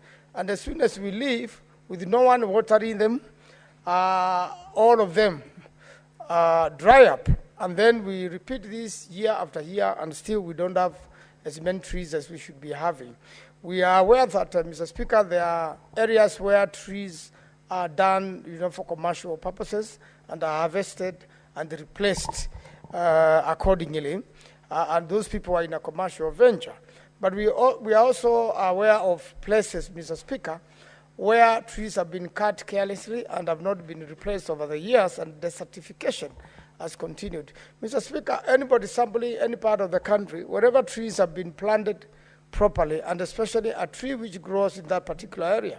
In Makueni, Mr. Speaker, we have a tree called mukau, which grows naturally in the dry areas. And even when you plant it, and the rains are insufficient, or it is not even watered, it still grows, because also naturally grows around that area. And you find those who have done recover forest cover have an organized forest cover of a natural tree, indigenous trees, which grow naturally in that area and are very suitable for commercial purposes, because that particular tree in Makueni called mukau is very ideal for timber, and also stays leafy for a long time, and is also eaten up by animals when there is insufficient food. So a part of the branches are a delicacy to goats. And therefore, you find that the county governments have a lot of trust land. The water towers, hills, which are running dry, are able to be planted with the trees which grow there naturally. And unless the county government takes this as a responsibility, it may not be well coordinated by the national government on its own. And therefore, the county government identifies these areas and afforests them. Mr. Speaker, when I was at the National Assembly, I had, after the new constitution, there has been transition. And there was one of the water towers in my village, which had gone misused for some time. So I took an initiative to employ one of people in the office of Member of Parliament to particularly take care of the forest issues, because under CDF you have 1% or 2% for environment conservation. And we were able to plant trees, and even by naturally keeping people away from cutting trees, the natural bushes grow, and the coverage becomes very good, and the ecosystem rebalances afresh. And I believe the county government now has a capacity to employ quite a number of people, because not every single member of parliament will have enough monies, or every single member of National Assembly will have enough monies to manage the conservation. In fact, that 2% is used to do gabions. And if you do as many gabions as possible in the rivers, then you also have some water to have seedling areas. And then you are able to grow, you know, the normal trees for timber and the normal trees for environmental conservation. We also have now another area of environmental conservation which has come up recently. In a mango growing area or citrus growing area like Makueni, we are now able to have mangoes as forests, and at the same time as a commercial activity. And we are even processing them to mango juice. And a lot of Kenyans come down to Makueni to buy mangoes to export and for commercial purposes. So that also is best done by the county governments, because it's, if you are going to do fruit, you know, fruit growing trees also as forests, and also for purposes of, you know, the environmental conservation, and even to make sure that there's a tree cover, and to make sure that the environment is taken care of, and at the same time a commercial activity takes place. This is, it needs also at times, you know, protection from harmful insects, spraying, and also making sure that the fruit is taken care of, but also in a forest. And they have come up with many of that. And another area which is very important, and we'll be discussing it later in the House, I've seen the new Cooperatives Act. You know, tree growing and environmental conservation can also be done through cooperatives in the countryside. And the moment you organize in a cooperative manner, is you involve the people better, the purpose is set, and they will have targets, and the cooperatives are also devolved. They are working at the county government. So that's another area we should look at, because you see, laws can work together. If you have an environmental law, you have a forest law, and at the same, you have a cooperative law, whereby cooperatives can be organized to grow trees, you know, for forest cover and for commercial purposes. Then it becomes better in terms of mobilizing the people to make sure that tree planting takes place. And even in cases where the trees need to be watered, then you have an organized team which will make sure that these trees get there. But I want to emphasize, Mr. Speaker, that we will be best if we do seedlings appropriate to a climate area. And also if we conserve the trustlands, Mr. Speaker, so that the normal natural bushes or trees can be allowed to grow, to make sure also that area is covered. And I believe through this, Mr. Speaker, and this very important law, we are going to conserve our environment, we are going to improve the climate of the world, we are going to deal with the poisoning of the climate by carbons, we are going to slow speed of wind, and even in a lot of occasions, then we are going to make sure that rains come back to areas they have abandoned, because the crowds will simply be swept quickly by the winds, because the trees are the ones who slow the winds and eventually increase rainfall, and that goes on to improve the ecosystem, because it is repeated and it continues to happen. And therefore, availability of water is important. Damming, like Thwake Dam, you know, silted dams, and even porous dams, and even gabions, to make sure water is here and at the same time trees are grown and planted. Mr. Speaker, I want to support and congratulate the Senator for Garissa and hope that this will apply in the harsh climates like his county and my county, and will increase the tree cover of the country. Mr. Speaker, I beg to support, and I thank you. Thank you, Senator Manzo. Senator Mundigi. Asante Bwana Spika kwa kunipa nafasi niweze kuchangia mjadala wa Senator Haji wa Kariza kuhusu upandaji wa miti ama mambo ya mazingira. Asante Bwana Spika, yangu ni kusema mjadala huu utasaidia kaunti zote 47. Sasa siku hizi tunaongea mambo ya kaunti 47, hatuongei mambo ya milima, tunaongea mambo ya kaunti 47. Ningeomba serikali iweze kufuatilia Bwana Spika. Hii ni mjadala inaweza kusaidia kila mwananchi kutoka ule ako chini mpaka ule wa juu, ama ule wa juu mpaka wa chini, kwa sababu mambo ya upandaji wa miti itatusaidia sana. Kwa sababu ningekumbuka ambaye ilikuwako wakati tulikuwa watoto, wakati wa uongozi wa Rais Moi, kulikuwa na mambo ya mmonyoko wa udongo na mambo ya upandaji wa miti, na ilikuwa inafuatiliwa na njia ile ya makini sana, na ndio naona miti mingi ambaye wale wanaserekea saa hii kwenda kuimba miti kwa msitu ni ile miti ilipandwa wakati huo. Bwana Spika, ningeomba kama tunaweza fuatilia maneno kama ile ya samani, pia tunaweza kufaidika kaunti zetu zote. Kitu ya kwanza ningeomba Bwana Spika, mambo ya upandaji wa miti ifuatiliwe na njia ile inafaa, kwa sababu unakuta kaunti nyingi Bwana Spika haina maji ya kutumia, na pia hiyo maji ikitumika hiyo ingine inaweza kutumika mambo ya upandaji wa miti.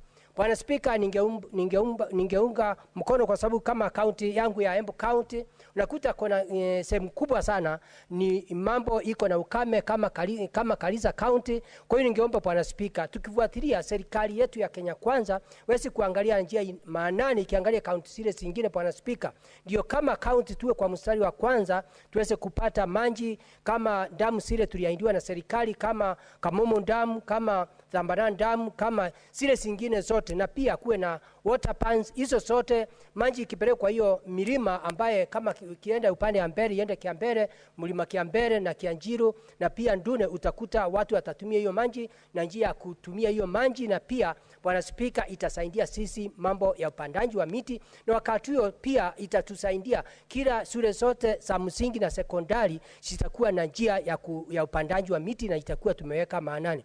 Bwana Spika, ningekumbuka zamani wakati nilikuwa mtoto mdogo Bwana Spika, nilikuwa najua wakati tulikuwa na gonjeka, wakati ule hospitali zilikuwa mbali sana, lakini kwa ile misitu ya zamani ingawa ilikatakatwa, nilikuwa naona mtu akiumwa na tumbo Bwana Spika, ama akiumwa na kichwa, unakuta anaingia kwa ile msitu, anakuta kuna dawa, anakunywa hiyo mti, ama anaweka kwa kidonda, inapona.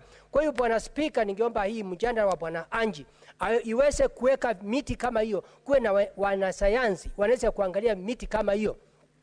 Bwana Spika, miti kama hiyo itakuwa ikitusaidia mambo ya kupata hela, na pia itatusaidia mambo ya kupata dawa, na pia mambo ya mazingira. Wakati ule wa zamani Bwana Spika, watu wengi kulikuwa na mambo ya mmonyoko wa udongo Bwana Spika, walikuwa na pia njia ya mitaro ilikuwako. Kwa hiyo serikali ningeomba isikilie hii maanane, pia iajiri wafanyikazi ambaye wako na elimu ya kutosha Bwana Spika, wa kuonyesha watu vile watapanda watakata mitaro ndio tuweze kuzuia maji. Bwana Spika, mambo ni mingi sana. Kaunti zetu unakuta gavana wengi hawafikiri mambo ya mazingira Bwana Spika. Kuko na makaunti, kuko na ile town kidogo Bwana Spika, kuna pia maofisa ya afya weze kuendelea kule masinani, kama kuna takataka nyingi kwa market zetu, iweze kuwa kupelekwa na njia ile nafaa, inaondolewa zote, ndio iweze kuwa ainuki vibaya, ndio uwe kaunti zetu na watu wakitembea kwa njia hiyo kaunti inakuwa kama mzuri. Bwana Spika, wiki mbili zilizopita nikiwa mwenyekiti mdogo wa kamati ya agriculture, tulitembea kule mji wa Dodoma. Unakuta kwa sababu saa hii wanaandaa mji wao uwe mzuri, unakuta wametengeneza vizuri, kuko na mambo ya miti inatoka huko, na unasindwa ukitoka kwa mpaka wa Kenya na Tanzania ama mpaka wa Kenya na Uganda, unashindwa kwani Kenya yetu inaendaje? Kwa hiyo management ya mambo ya kaunti zetu ama serikali zetu unakuta iko na sina na kaunti zingine. Enda ukute saa hii ile miti mikubwa inatoka Uganda inakuja hapa. Kwa hiyo inaangalia. Bwana Spika, ningeomba hata mambo ya biashara, mambo ya ukatanji wa miti iweze kuangaliwa. Bwana Spika, ningeomba hata kuna vitu nyingi sana kama watu wale wanakata manjani ama kitu yoyote ambayo inaweza kutusaidia mambo ya usuru iweze kuwekwa maanane. Kama Bwana Spika, ningesema kama kaunti yetu ya Embu kuna shinde hapa na pale juu ya mti inaitwa murasito komogoka, inaweza ufanye upelelezi uweze kuona kama itatete hata kama ndawa ama vitu zingine inasaidia nchi yetu ya Kenya tuweze kupata vitu kama hizo. Kwa hiyo Bwana Spika, naunga mkono, lakini mpaka kuwe na wensahanzi wanaweza kuangalia vile miti yetu tunapanda itatuletea faida gani, itatuletea magonjwa gani, itatusaidia namna gani. Kwa hivyo ningeomba Bwana Spika, mpaka serikali ya Kenya Kwanza iweze kuweka maanane mambo ya upandaji wa miti. Ukute shule zetu zote zinapanda miti siku ile, hata watoto wandogo wako na msitu katika zile shule zetu. Bwana Spika, ingine ningeomba mpaka kuwe mambo ya kukatakata miti. Uwezi kata miti kama una barua ya chief ama ya security ama wale watu wanasimamia misitu. Kwa hiyo Bwana Spika, hii mjadala ni mzuri, lakini inaweza kuwa mzuri kama tutaweka maanane na pia mpaka tuweke nguvu iweze kufuatiliwa na njia ile inavaa ya haki. Kwa hiyo Bwana Spika, mimi ikiwa senator wa Embu County Alexander Munyi Mundigi, naunga hii mjadala mkono kwa sababu itatusaidia sana mambo ya hata ya chakula, mambo ya afya na mambo mingi, hata mambo ya kuokota, mambo ya usuri ya county na mambo pia ya national government. Na pia tutakuwa hata nchi za ng'ambo itatusaidia sana kutupa hela kwa sababu itaonekana nchi yetu ya Kenya itakuwa na mambo ya mazingira itakuwa mzuri. Kwa hiyo Bwana Spika, ile kitu nasema mambo ya ndawa sana kwa ile miti inapandwa. Kwa sababu unakumbuka wiki mbili iliyopita unakuta kama sasa kuna mambo inayozungumzwa na rais wetu, mambo ya SHA, watu waendelee kujiandikisha kwa SHA ndio waweze kupata mandawa. Mambo ya ajabu, wiki mbili iliyopita wakati rais wa Amerika alichaguliwa, alisema hakuna pesa ya kutusaidia tuweze kununua mandawa. Kwa hiyo kuna miti mingi ikifanywa research ile inafaa. Utakuta serikali hata nchi ya ng'ambo ikataa kutupatia hela na nchi ya Kenya ikuwa na shinda na hela, mtu atakuwa anagonjeka kidogo anaingia kwa ile msitu, turudi mambo ya kishamani. Na hiyo mambo tukirundi itakuwa inatusaidia ndio tuweze kukaa vizuri. Kwa hiyo Bwana Spika, mimi naunga mkono mambo ya mazingira vizuri na mambo ya upandaji wa miti nikiwa senator wa Embu County, naunga mkono. Asante. Ni mimi Daktari Alexander Munyi Mundigi. Thank you Dr. Alexander Mundigi. Senator Fatuma Dula.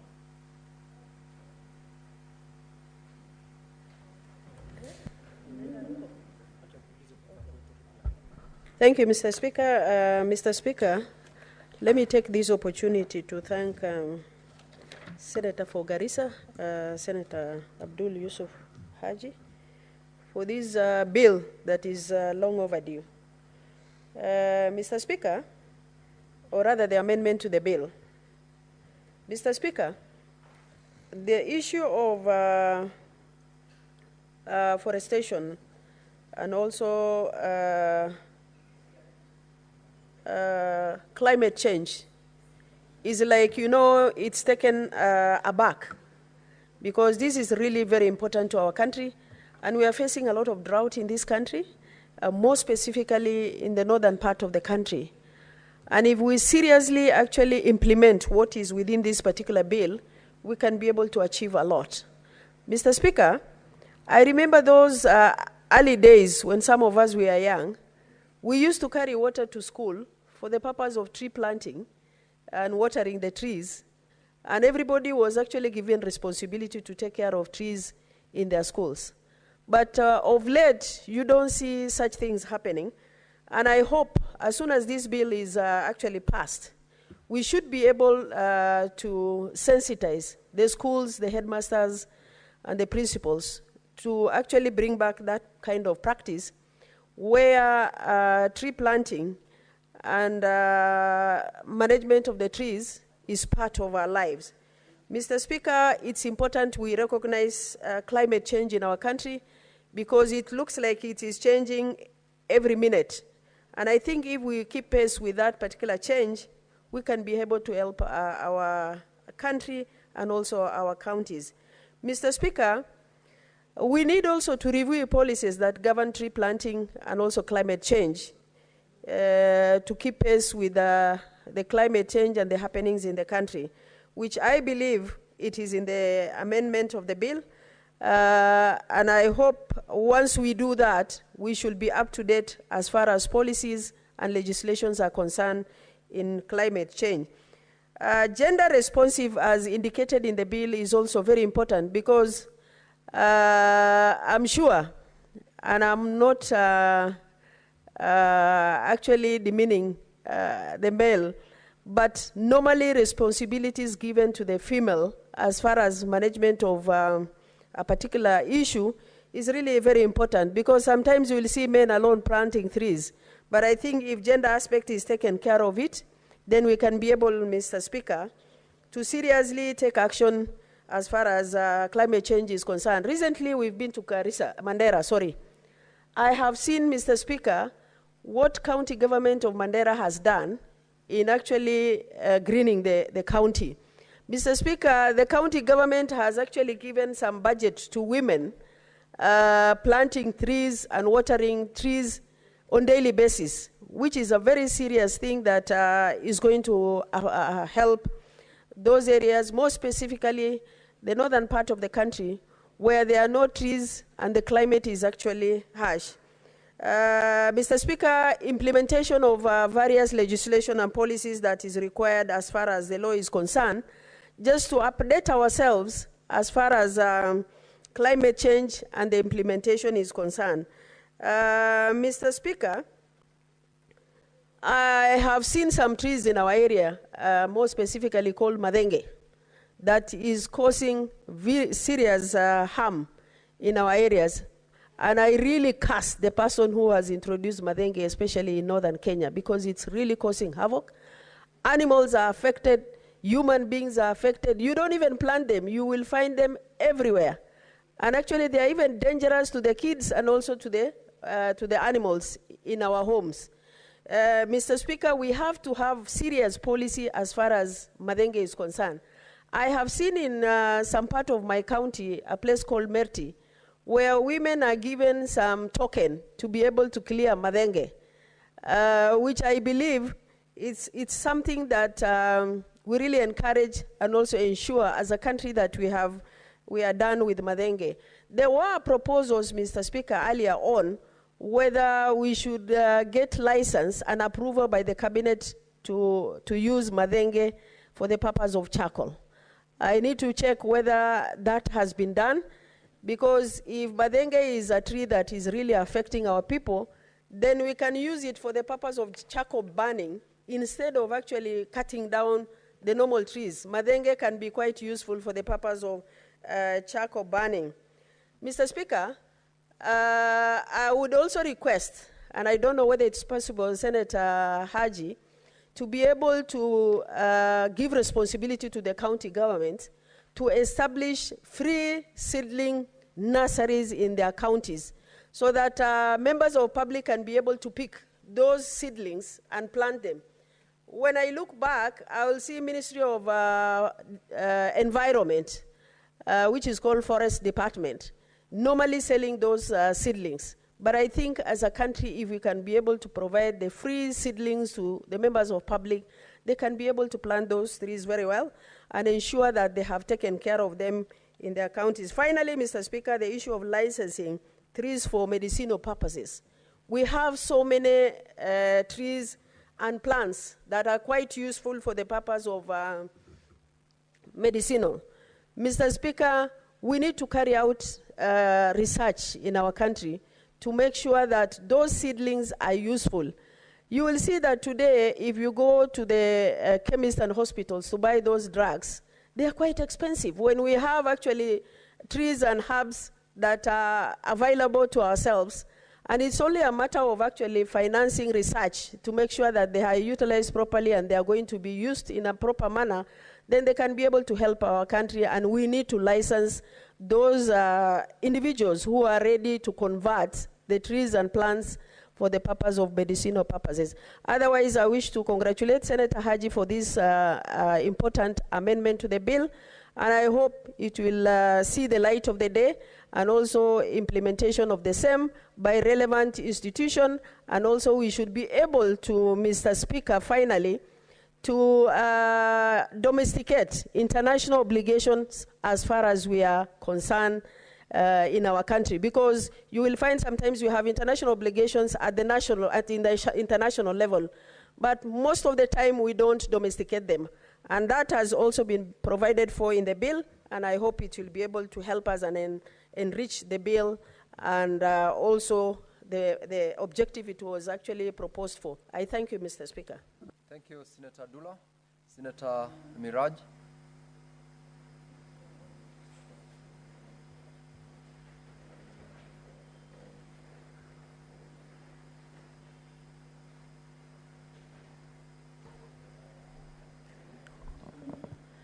Asante Bwana Spika kwa kuweza kunipa fursa na mimi niweze kuchangia katika mswada huu ambao umeweza kupendekezwa na seneta kutoka gatuzi ya Garissa.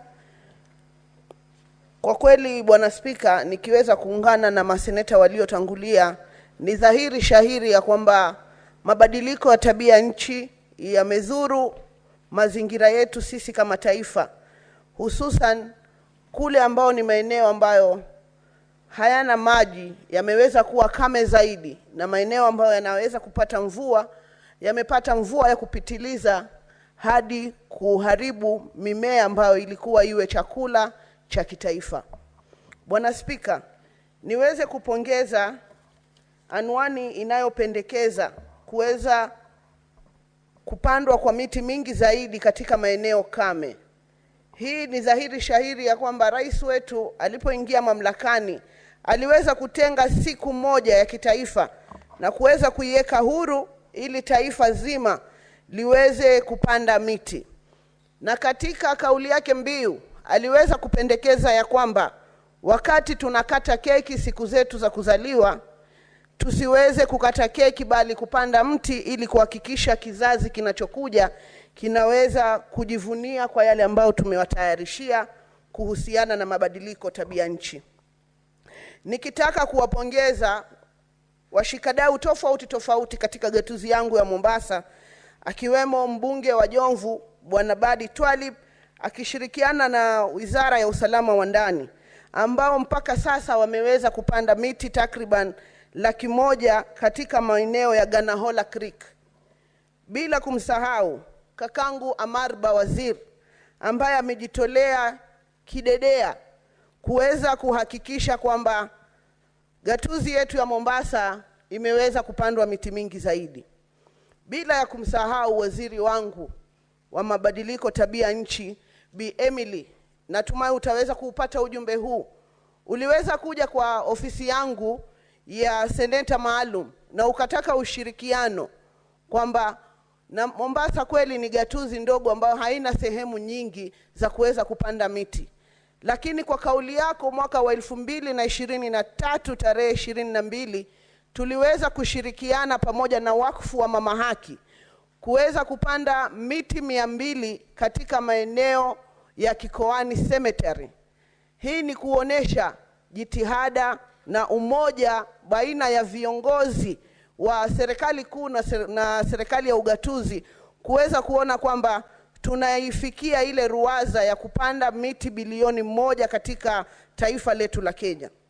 Bwana Spika, kuna mapendekezo ya kwamba katika gatuzi zetu 47 kwenye mswada huu tuweze kuwa na nasari. Nimefurahi sana kuona kwamba sisi kama bunge la seneti tumekuja kuweza kuoanisha malengo yetu kama wasimamizi wa magatuzi 47, kuona ya kwamba tunafikia ruwaza ya kiulimwengu, kwa sababu mabadiliko ya tabia ya nchi hayatuzuru sisi tu kama taifa la Kenya, bali yanazuru mataifa ulimwenguni. Ndiposa tusipojipanga kuweza kutunga sheria kama hizi na kujipanga na vitendo, basi tutaenda kuangamia kama ulimwengu. Bwana Spika, baada ya uteuzi wangu niliweza kuwa na azma ya kutaka kupanda miti milioni 1 katika gatuzi 6 za mkoa wa zamani wa Pwani. Nashukuru kwa ushirikiano na taasisi tofauti tofauti pamoja na madirekta wa wakfu wangu, tuliweza kuanza kupanda miti maeneo ya Dongo Kundu kule juu, na kwa hakika tumeambiwa na kuimbiwa wimbo wa kwamba ni tabia yetu sisi hati viongozi wa kisiasa kufanya jambo, kupiga picha na kuondoka.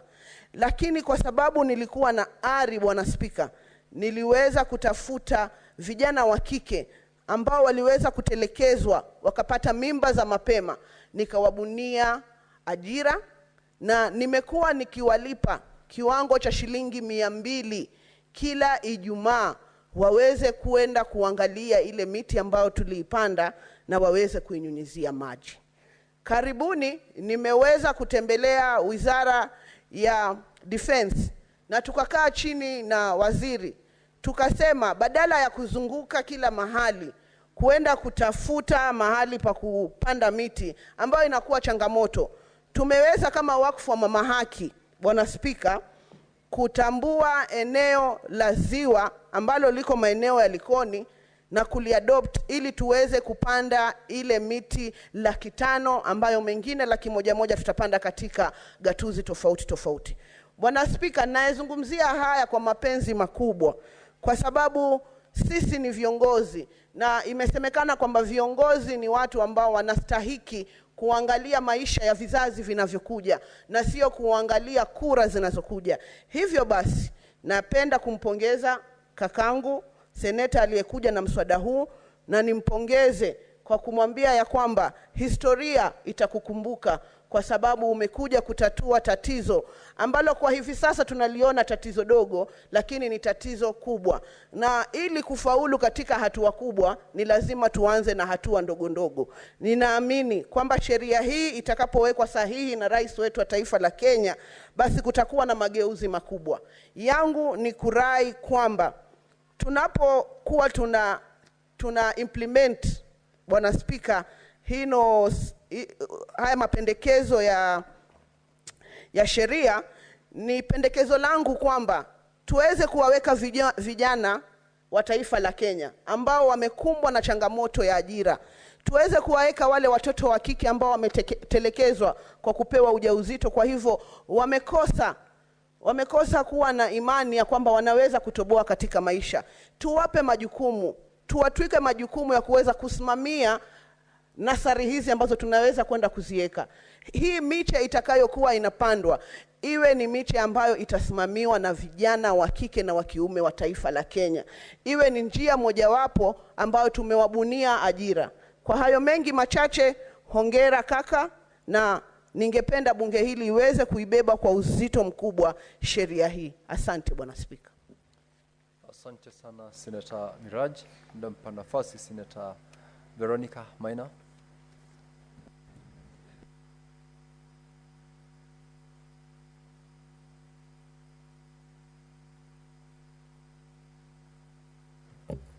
Give Senator Veronica the microphone, please. Thank you. All right, thank you. Proceed, Senator. Thank you, Honorable Speaker, for this opportunity. And let me take this opportunity, first of all, to congratulate the Honorable Senator Abdul Mohamed Haji, the able Senator of Garissa County, for bringing up these much needed amendments to the legislation that relates to the forest management, afforestation and reforestation of our forests.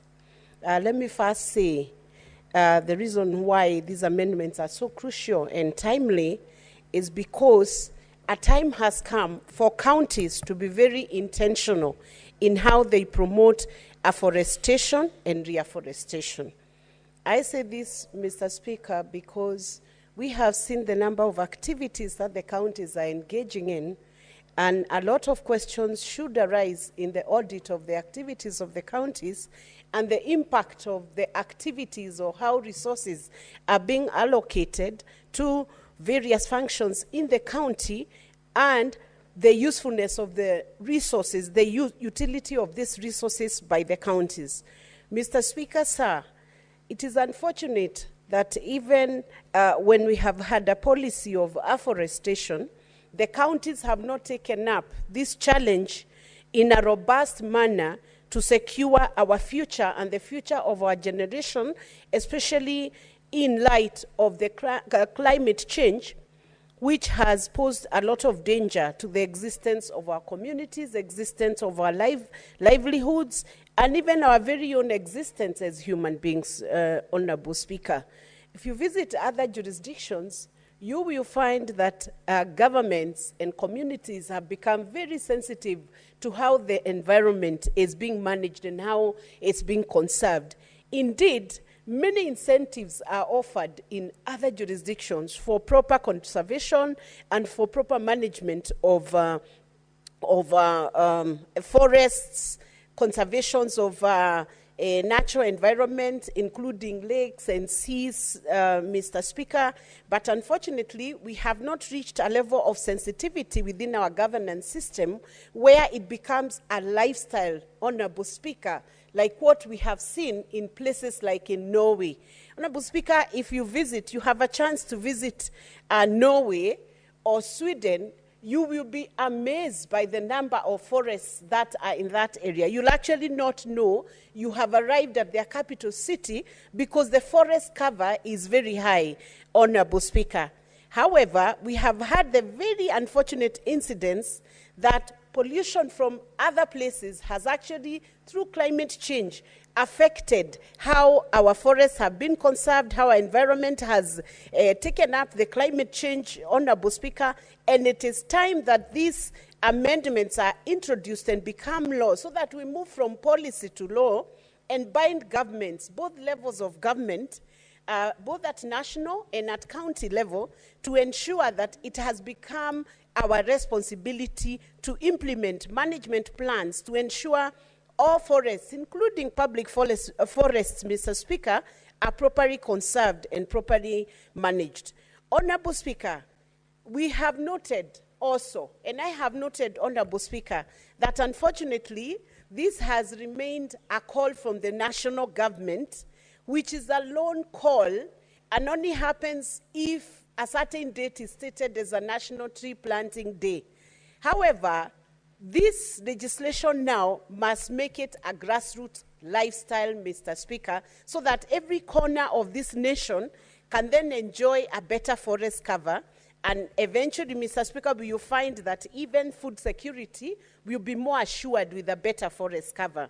If I look at the expanded functions of the service, I want to congratulate the Honorable Speaker, because it has captured even a sort of an audit system for the forest cover after implementation of this legislation. And I've also noted part of the purpose of this legislation is to go beyond governments and reach out to corporates to be part, and private sector and private entities, community-based organizations, to be part of this exercise of afforestation and reforestation, Mr. Speaker, so that it does not become the president himself calling for 10 billion tree cover. His lone voice alone will not be able to help the whole nation. It has to be a call that must go down to even families, Honorable Speaker, that every family, whatever land they have, they must look and see how much trees can we plant within this homestead. And Honorable Speaker, when we're talking about the trees, it's not just the normal indigenous trees. It is even the fruit trees, which become useful to the families, useful to the community. They also bring in the income from the excess harvest they might have within the homestead. So it is encouraged that everybody takes part of this exercise, Mr. Speaker. And I want to say that finally we have a legislation that is encouraging even the KRA, our, should we say, our taxman now, to give incentives to corporates and private entities that participate within their community-based, within their CSR mandate. If they can participate in tree planting and demonstrate they have been able to do that, they will have tax deductions. I am hoping someday we are now going to see KRA advertising these incentives to attract investment and contribution from the corporate sector. Honorable Speaker, we know Most of the time, KRA is known for advertising, for people to pay taxes. And as a result, when anybody sees a KRA coming on the screen, they even shake. Some would even switch off the TV, fearing that KRA is knocking at their doors. For once, because I know they have needed to mend that image and make it a little better, I hope KRA will seize this opportunity to now advertise incentives and help us do this forest cover across the whole country. In fact, if they do a good job in this advertisement, you will be shocked to see that Safaricom will be the first online to go out to do tree planting. Kenya Airways, whom we have been discussing a lot about in this house, and we are happy to note now, they are posting profits. They are not posting losses after this house had made a very heated, animated debate on why KQ should not be allowed to continue existing. But it is good to see they have been turning around, and I hope they continue to improve their service.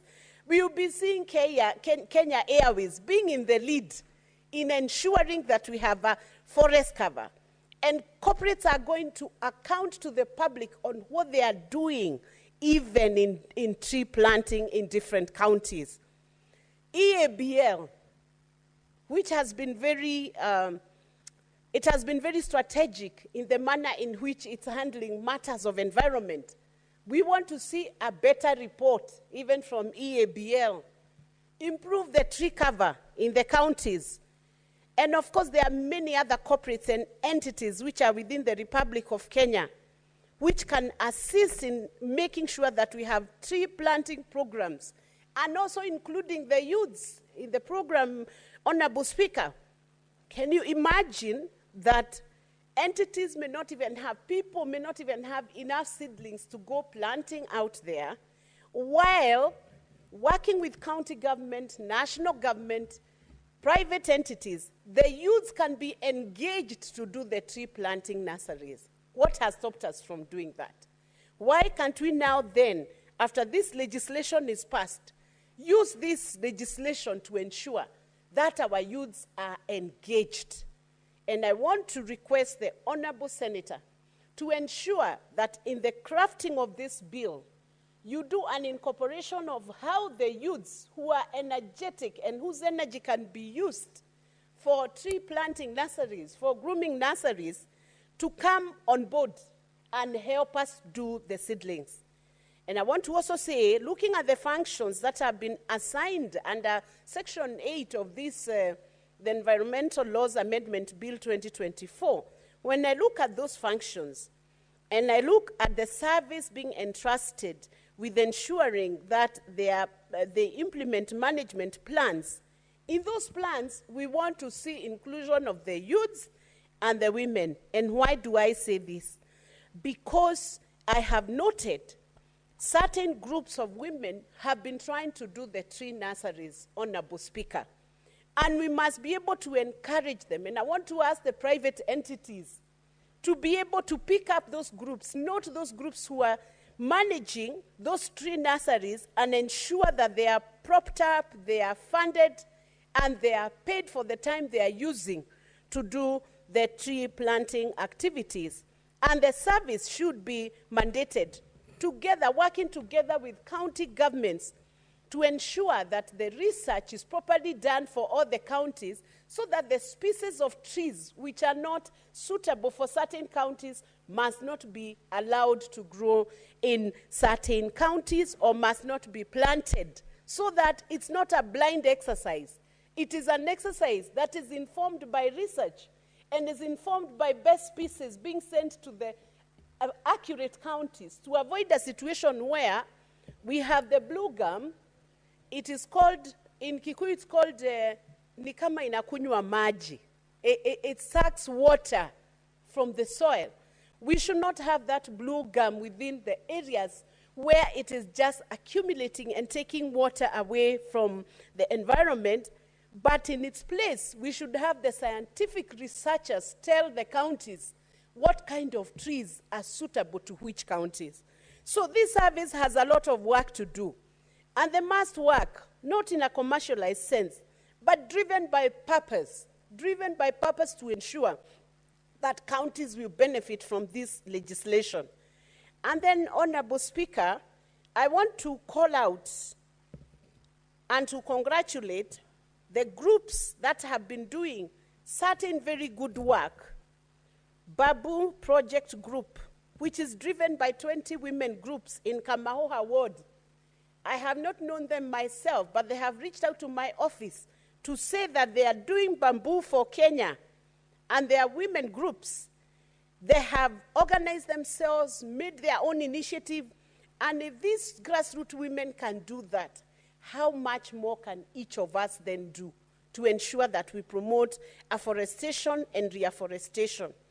And even for ourselves as individuals, what is it that we can do to help these groups become better? If you are a teacher, a doctor, a professional in your county, can you not support 2-3 groups yourself and ensure that even if you can't do the tree planting yourself, another person is doing the tree planting? It's how innovative we become. That's how we are going to be able to achieve the targets for the number of trees we must plant to ensure that we have proper afforestation and reforestation.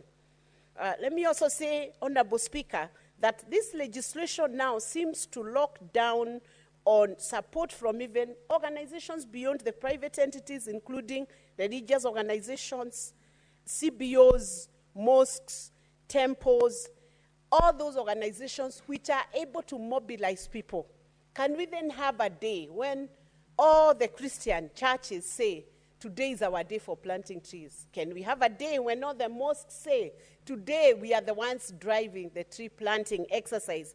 Because we realize when finally the environment is so bad that it can no longer yield our soils can no longer yield adequate food, it becomes a problem for all of us. It's not just a problem for the government.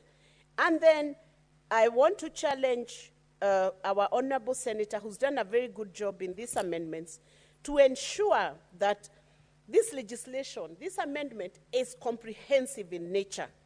We must no longer have forests like Gong forests becoming a real scare for anybody passing near there, thinking that if you have a tire burst anywhere near Gong forest at night, the worst that would happen to you because you are next to a forest is insecurity. We must have a comprehensive legislation that looks at the wholesome factors that are affecting our forests right now as they are situated, from the time of planting, to watering, to growth, to maturity of those trees, to harvesting, to rewards for people who are doing the right thing in afforestation and reforestation, and entities doing the right thing, and to penal sanctions for those who have missed the point, and for those who are doing deforestation in a manner that is outside the framework of this legislation. And, Honorable Speaker, when I speak of security now around these forests, Honorable Speaker, let me note that we have faced a crisis on issues of femicide.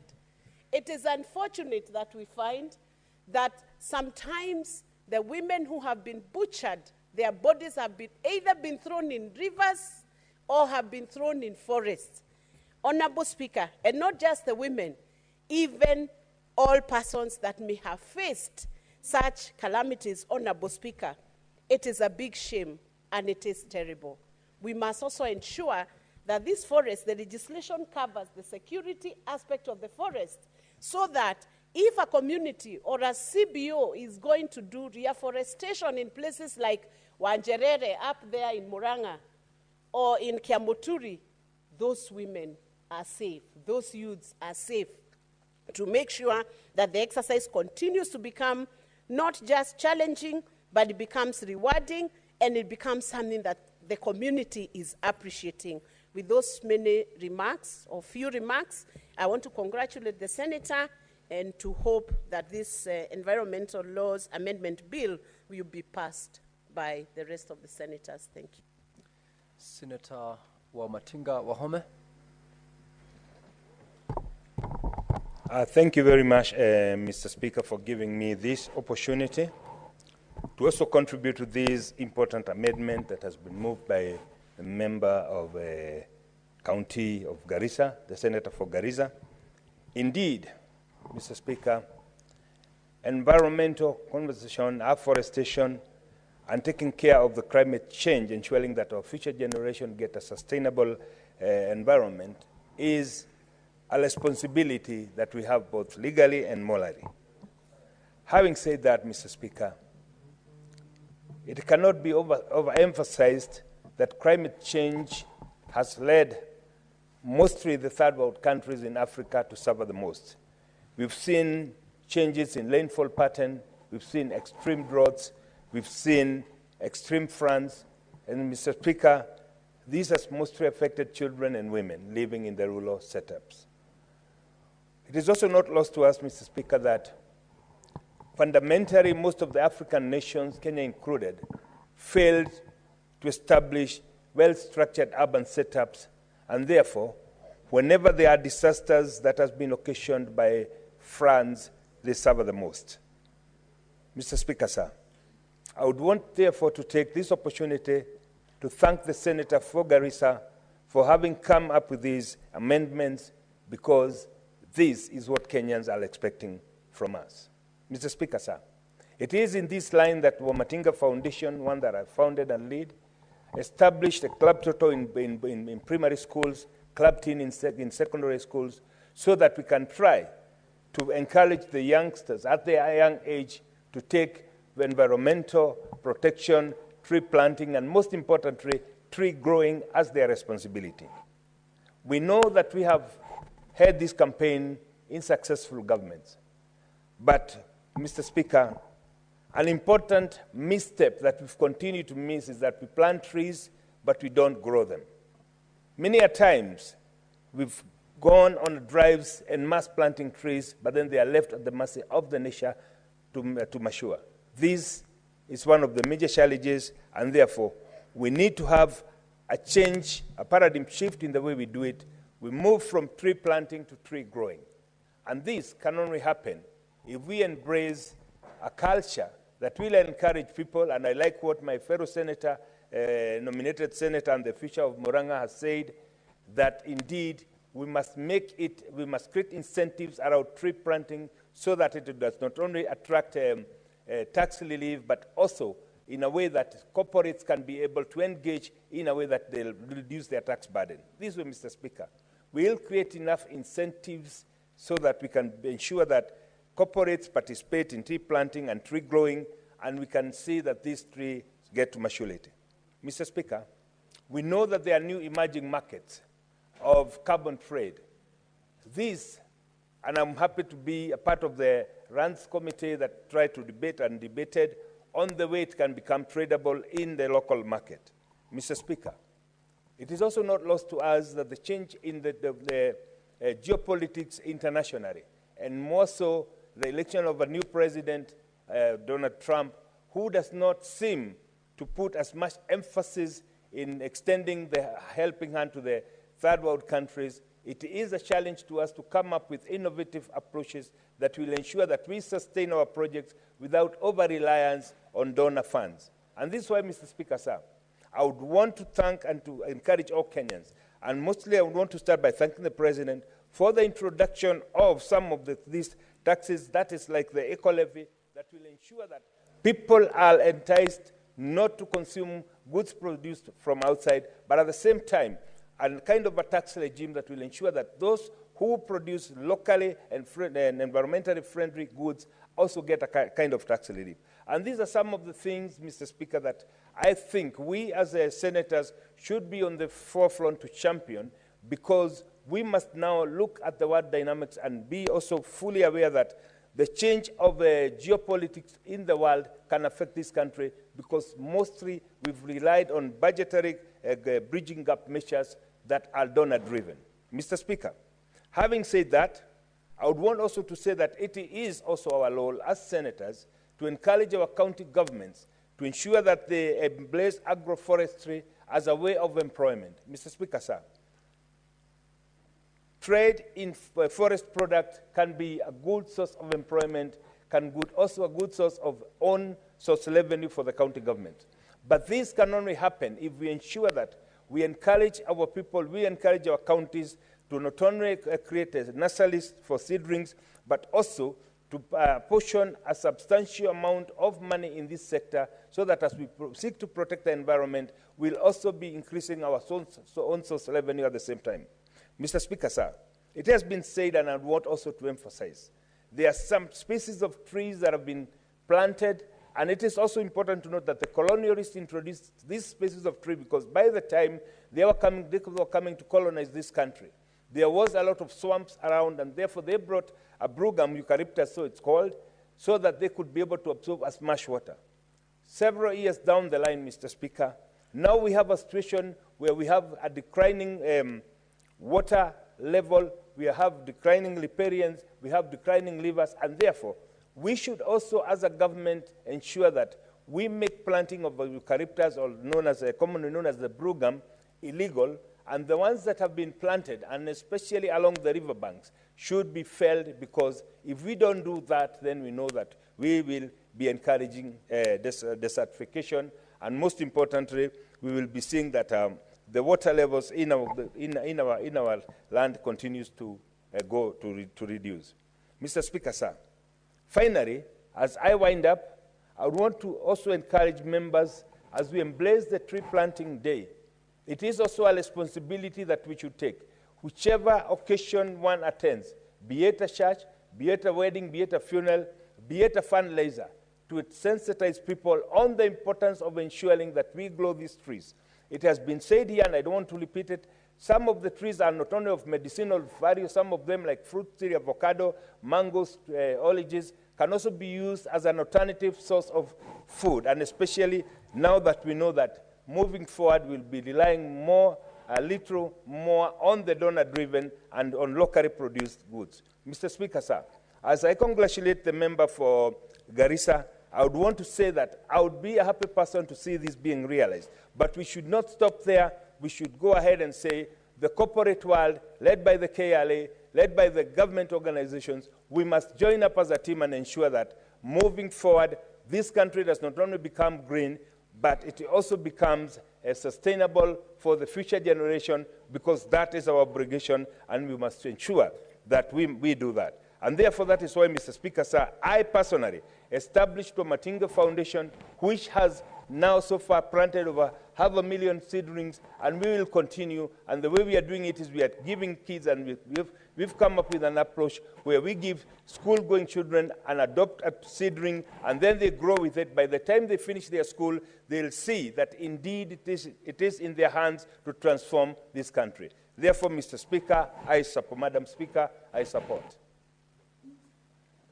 Thank you, Senator. Senator Kisang.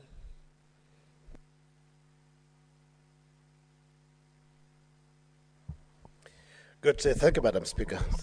I rise, Madam Speaker, to support this forward-looking bill, amendment bill by Senator from Garissa, Madam Speaker. Madam Speaker, I remember 80s when I was in primary school and high school, and also early 90s, Madam Speaker, there was a lot of campaign across the country by the former president, the late Daniel Arap Moi, on afforestation. And campaigns went throughout the year.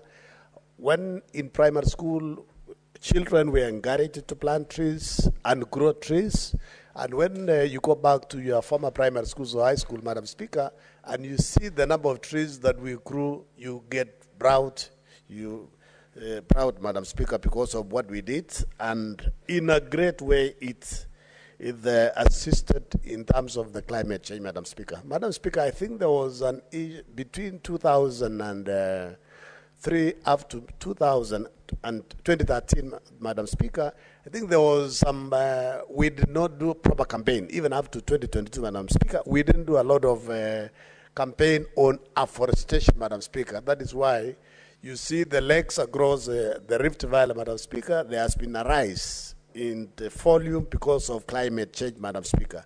Madam Speaker, we need to go back to those days and ensure we use our children in primary school, our children in secondary school to grow, to plant and grow trees so that we ensure we reach the 15 billion target of trees by 2030, Madam Speaker. You know, it's not easy to reach 15 billion if we don't use all avenues to ensure that we plant trees and grow trees, Madam Speaker.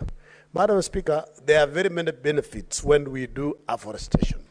Apart from medicinal, getting basically source of water, getting timber, Madam Speaker, this is something that we need. And I thank the Senator for coming up with this amendment, and we ensure that we also incorporate and urge our counties, because the counties have resources. The National CDF fund also has a 2% on the funds they receive on environment, Madam Speaker, which, if utilized very well, basically it means all our constituencies across the county, across the country, Madam Speaker, everybody will plant something. And this will enhance and will also increase our forest cover, Madam Speaker. In fact, Madam Speaker, if you check the current percentage of our forest cover, it's only a few counties that have more than 10% forest cover, Madam Speaker. We need to find an incentive, a way of incentivizing the communities so that they know, Madam Speaker, that growing trees is beneficial to the community, it's beneficial to the county, Madam Speaker. I know we passed the mining bill and a while ago, Madam Speaker, and there were some percentages, even the Energy Act, there's a percentage that goes to the community where these mineral resources are found. There is also a percentage that goes to the county, Madam Speaker. I think it's about 20 and 5%, Madam Speaker. We also need to, during this particular amendment, Senator Aji, maybe we need to bring additional amendments so that when KFS does harvest, what does the community get? What does the county get? You know, so that, you know, the communities are taking care of the forest, but when KFS does the harvest, what remains at the county? What remains with the community? So that they own it. Otherwise, for now, there is nothing that is incentivizing the community to protect the forest. So I believe we need to bring additional amendments here so that to encourage our people, so that they know it's their own resource. They are protecting the forest, but when KFS harvest, basically they take all the money. In fact, we also need to agree and also put in this particular amendment bill, Senator Aji, a percentage. When KFS advertises for harvest of the trees, we need to set a percentage for the local sawmillers within the county, within the locality. Because sometimes they advertise and all the big millers, they harvest and the community, they don't benefit at all. So they don't see the reason why they are protecting this particular forest, Madam Speaker. Madam Speaker, I also have noted the introduction of having a afforestation week, and you have given a proposal between 15th of March up to 22nd of March, Madam Speaker. I believe we also need to look at this briefly, because we know very well by April normally in our country, because we know our weather pattern, that there are a lot of rains. So maybe we need to shift that particular week from 15th maybe towards end of March or early April, so that by that time, you know, the rains will have basically be across the country. Because if you plant around 15th and it is dry, basically there'll be an issue. We also need to encourage ourselves, as colleagues have said, wherever you go for any function, let us encourage our people to plant and grow trees. Okay, Would you like to be involved? Yes, use the honor of the bill. I'll be glad. Senator Haji.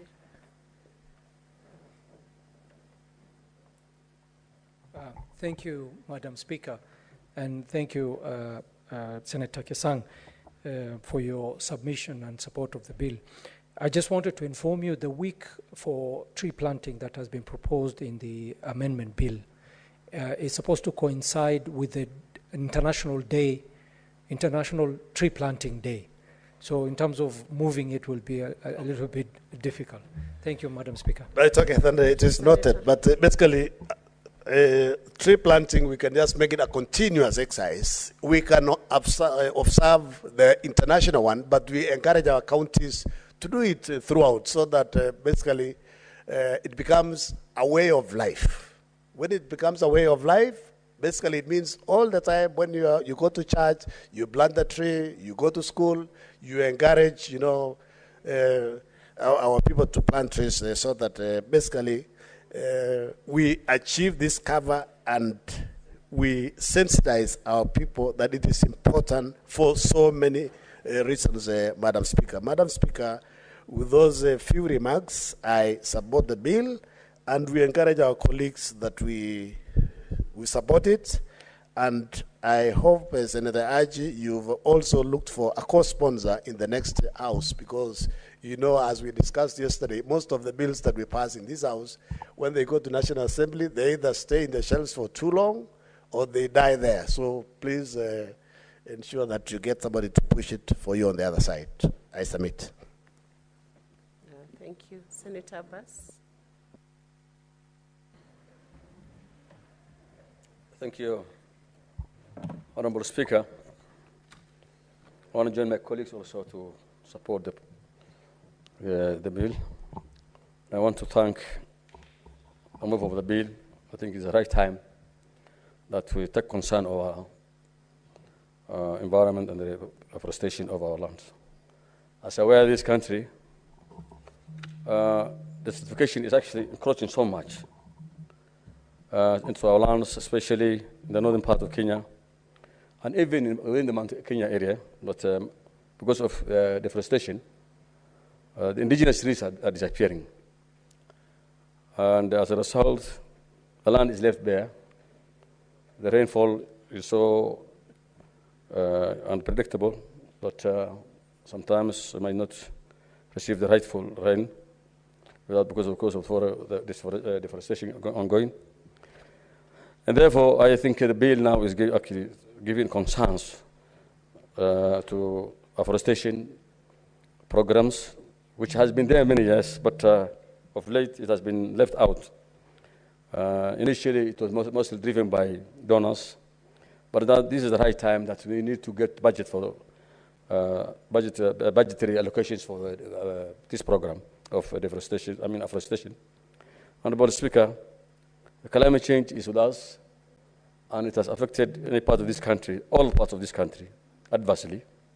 And therefore, the only way we can be able to help is to have a proper program for afforestation. Honorable Speaker, we have so many programs for youth and women that are on course in the country.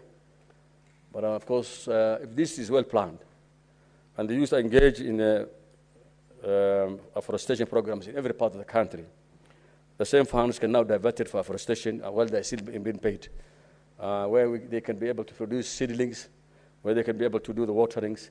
In the past, we used to have programs that there was a compulsory afforestation program where every household must plant some trees. And you know, as a result, we used to see many trees growing up, especially in the urban centers. These same programs should be continued and should be brought back.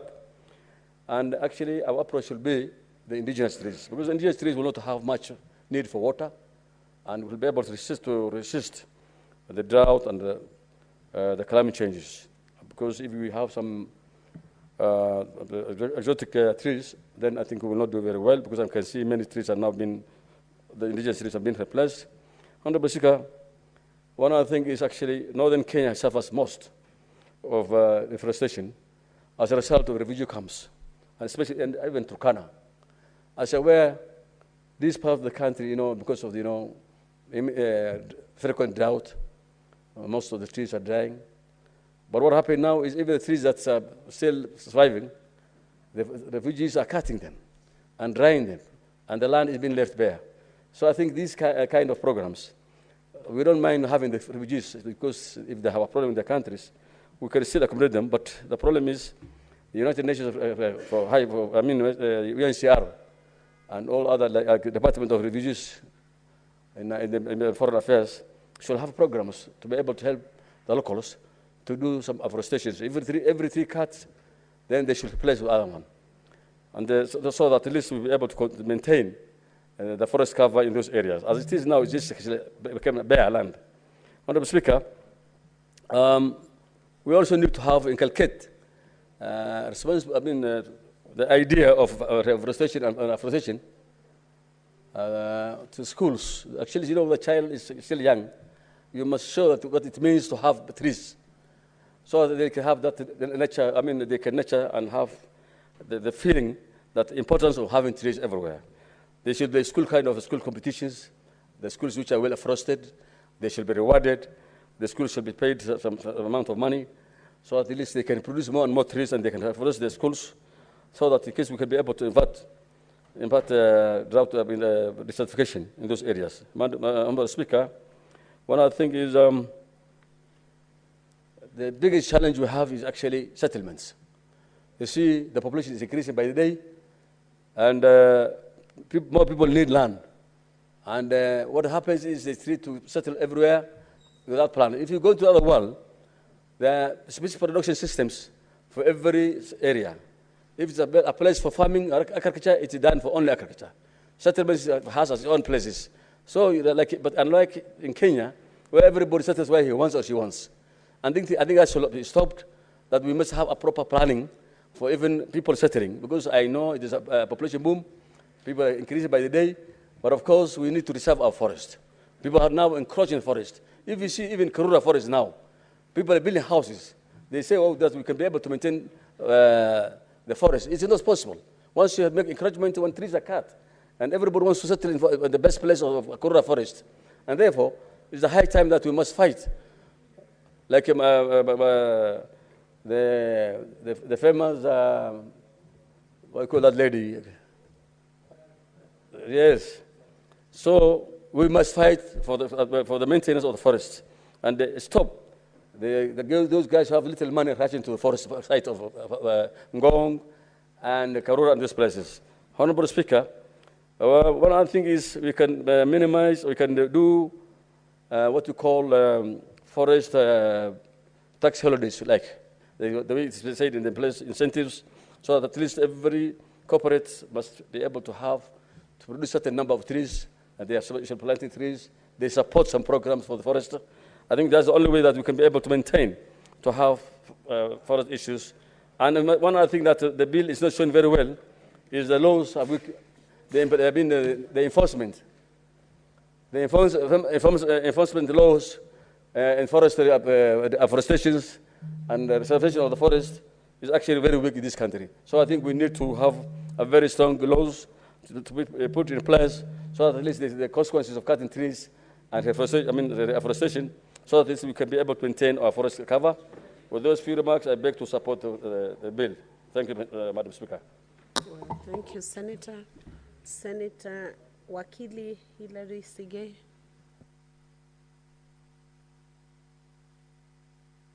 I thank you, Madam Speaker, for allowing me to add my voice to this very important bill.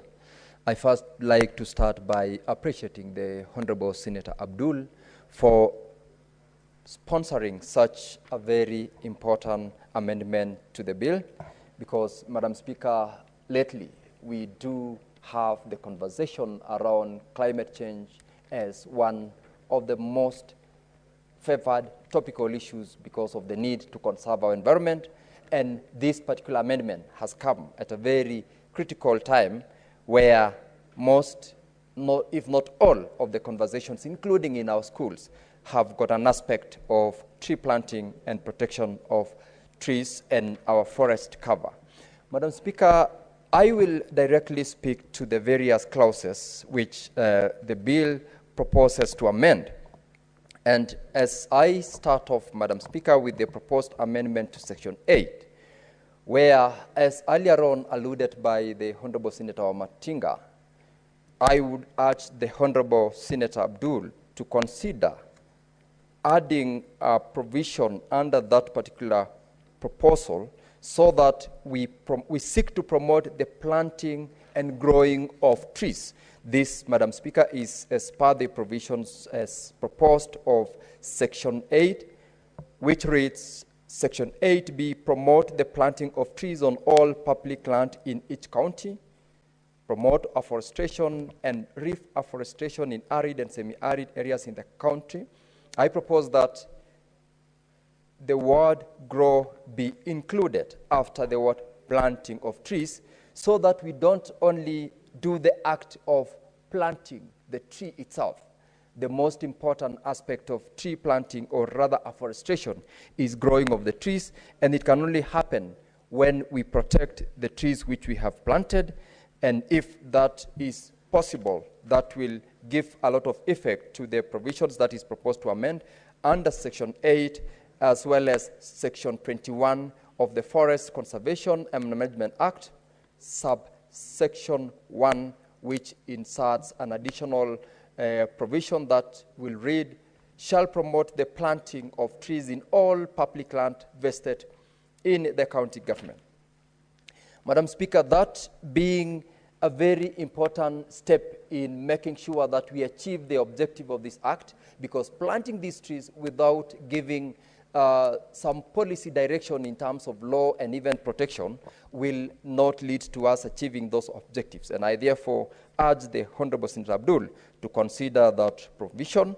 Secondly, the provision of Section 8, introduction of Section 8B-EB. This is what the draft bill reads. Establish at least one tree nursery in each county for trees sustainable for the environment and climatic conditions of the respective counties. This is a very important proposal, Madam Speaker, and I want to laud the Honorable Senator because we are going by creating a requirement that in each particular county there must be a tree nursery. We are not only going to be achieving the objective of planting trees, Madam Speaker, we will be enhancing the possibility of job creation. Earlier on, Madam Speaker, when the Honorable Senator Miraj spoke, she made reference to an effort that she's done in providing opportunities to young girls who've been retained in her foundation of tree planting. This particular one, if we provide it in law where every county has, we will be able to sustain, first of all, availability of tree seedlings across the country in all seasons across the year, because this will be a responsibility of the county governments. We will be creating job opportunities for the young ones who will be working in those tree nurseries. By extension, we are going to keep them engaged as against their being idle and engaging in activities which are not necessarily productive to them. Madam Speaker, when this provision is made into law, it is going to provide an aspect that is beyond just the growth of the trees. The proposal, Madam Speaker, under Section 40 of the Forest Conservation and Management Act, where there is a proposal that reads, a person who harvests a tree shall replace the tree under the direction and in an area designated by the service. I have a problem with this particular provision, and I wish the Honorable Senator Cherargei would have allowed the mover of this bill to listen to my contribution. The requirement that the service... The Senator to be heard in silence. Thank you, Madam Speaker. This is very important because the provision in the proposed law is that the service will be required to provide direction and designate a place where replacement of trees having been harvested will be done. I have a problem with this because designing or designating the role to the service can prove to be impossible, because having harvested a tree, what guarantee do I have as the person who has harvested or as a member who wants to replace that tree will I have in terms of making sure that the service or those who are in the service are available to designate a place and to provide direction for that particular provision? Honorable Senator, I would request that you relook at that provision so that we are made to have an obligation in law without necessarily having the obligation on the part of the service or the officers of the service to designate a place for purposes of replacement. But otherwise, the general provision of the bill to make sure that every person who is harvested must make sure that they replace. And I would propose that instead of even providing that You cut one, you replace by one. We can as well just provide that you replace by planting more than one tree if you have harvested one, more than 5 if you have harvested 5, to ensure that we hasten the replacement capacity of the trees which we are planting. Madam Speaker, the introduction under that subsection 40A of a fine for persons who contravene the provisions of this law is a very welcome move. The reason, Madam Speaker, is that if you are to be fined, the law provides that if you are found to have contravened the provisions of subsection 1 or 2, you have committed an offense, and you are liable on conviction to a fine not exceeding 5 million Kenya shillings, or to imprisonment for a term not exceeding 3 years, or to both such fine and imprisonment. Introduction of this particular fine, or rather the creation of an offense leading to a fine once you've been found convicted, Madam Speaker, will ensure that the rest of us Kenyans, who are not normally very keen in making sure that we comply with the law, will be able to comply with the law, because the punishment in itself is punitive enough to make sure that people comply with this law, and that provision is a welcome move. Madam Speaker, there is still a provision under the proposed amendment to Section 54 of the Forest Conservation and Management Act, where the taxman, Kenya Revenue Authority, is expected to create some sort of an incentive to ensure that not only the public, but also private forest proprietors are given an incentive. The introduction of subsection D, which provides that income and other tax deductions will be an aspect that the Kenya Revenue Authority will provide to private entities in order to ensure tree planting programs. This is one of the most important things that will be an incentive, not only to now the public who are protecting the forest, but also to private proprietors and those who have availed themselves to implement programs on tree planting, in this case, are given an incentive. If, for example, you are allowed to get a tax waiver by virtue of you planting certain number of trees, this way many of us and many private forest owners will push their limits to ensure that they maximize on the amount of the possible tax that they can achieve when this particular provision is implemented by the Kenya Revenue Authority. The provisions of Section 55, which seeks to amend the law by introduction of a 1-week tree planting observation week. In this will make sure that every Kenyan is under an obligation within that period of 1 week to support the process of tree planting, so that we run away from the pronouncements that we always rely on or expecting the president or his team of leadership to gazette a day. When we have this period between 15th of March and 21st of March every year, this week will be a week dedicated to tree planting. And in ensuring that this becomes law, we will enhance the support that we would desire to give to the pronouncements by the president to target the achievement of over 15 billion trees in a period of 10 years. Further to the proposed amendment to Section 57, the law as proposed by the Honorable Senator is to ensure that every person who is licensed to harvest trees is required to replace each harvested tree in accordance with directions of the service. This is more or less the earlier provision which I said we should remove the responsibility of directing and designating a particular place to the service.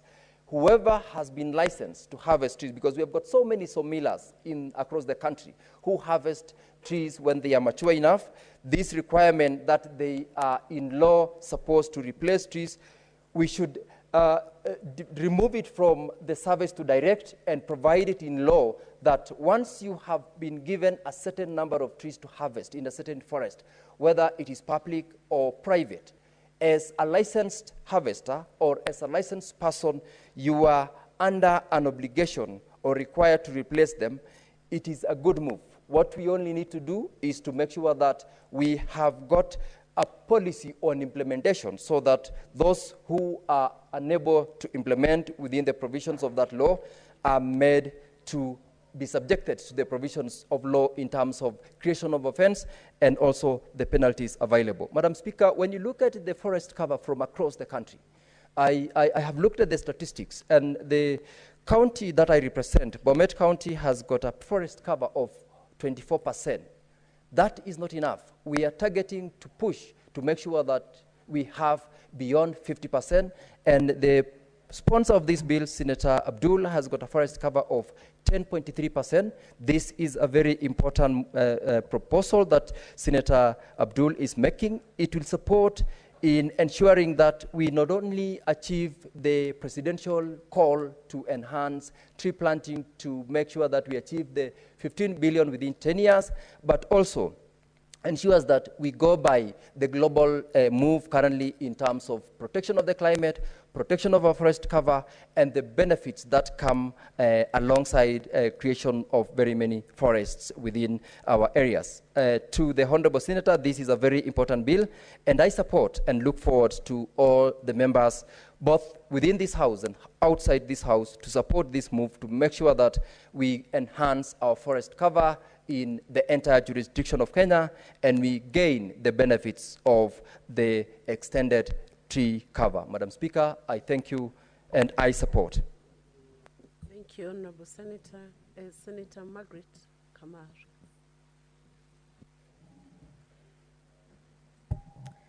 Thank you, Madam Speaker, for giving me the opportunity to support this bill.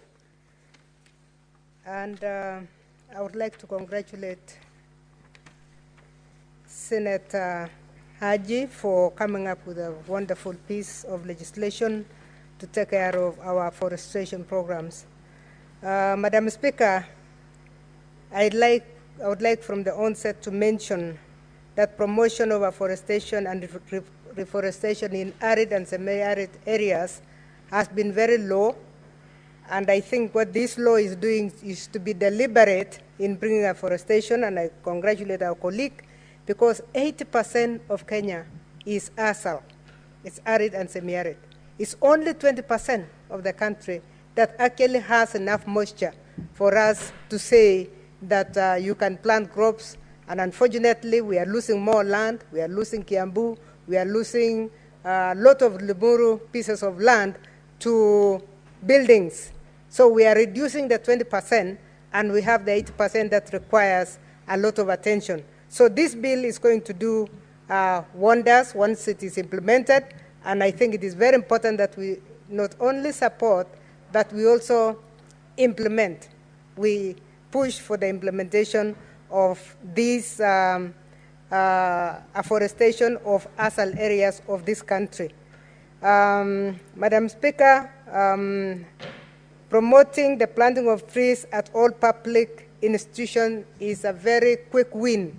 It is the easiest way of doing things because we have land that belongs to public institutions, land that belongs to schools, to and any other institutions that are completely bare, and this is going to give us a lot of coverage. If we can aim at getting 10 to 15% of each public institution planting trees, we will actually have a very, we'll move a long way. A few amendments I would like to propose to our colleague. One is on Article 2BEB, where he says that we need to establish at least one tree nursery in each county for trees suitable for the environment. I would like to suggest that we be more ambitious and not just talk of one tree nursery, but have one tree nursery per public, primary, or secondary school. This is very important because in our days, as young people, we used to plant trees. Madam Speaker, I visited my tree, my primary school tree, and I found it was still standing huge as it is, and it is ready actually for harvesting, if it has not been ready for a few years. So if we use the primary schools also as a unit, and I want to persuade my colleague that it is, we can say at least one that is run by the county government, but actually all our primary schools and all our secondary schools should have tree nurseries. Not only that, we need to inculcate a tree planting behavior to our children when they are very young. Somebody mentioned earlier about the Moi era. The Moi era was really an environmental era because we had soil conservation days and we had tree planting days, and it started from the youngest. You find that the youngest children were actually planting trees. The beauty with having trees planted by students and having nurseries in schools is that we can be assured of the protection. I also have seen one of the functions that the bill is attributing to the service is that of promoting forestry education and training. I think from out of that, we would like to see, apart from agricultural fogai clubs, as they used to call them, we need to have environmental and tree planting clubs in primary schools and in secondary schools.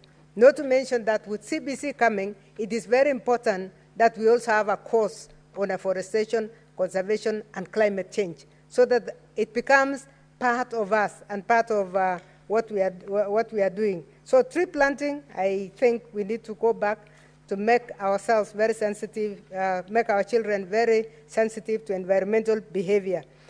One other thing that used to be in those olden days were the Chiefs Act. The Chiefs Act was used to protect the environment. At the same time, it was used to protect water courses, so that water catchments were protected under the Chiefs Act, and tree felling, you would not be allowed to fell a tree without asking for permission, whether it was in a public facility or in your own farm. And this is what would make this Article 40A monitorable, because when we talk of a person who harvests a tree shall replace the tree under the direction of in an area designated by the service, you will find that that can only happen if you are in a forested area. That if you fell a tree, but of course you must again have a permit to even fell that tree. But once that has been done, you can only be designated if it is within a forested area or a forest land. But what about our own pieces of land?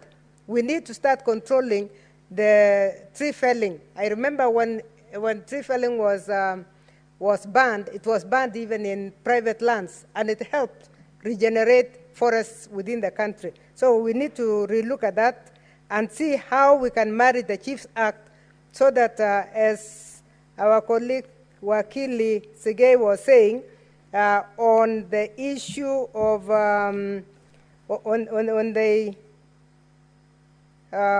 the issue of tree felling and regulating the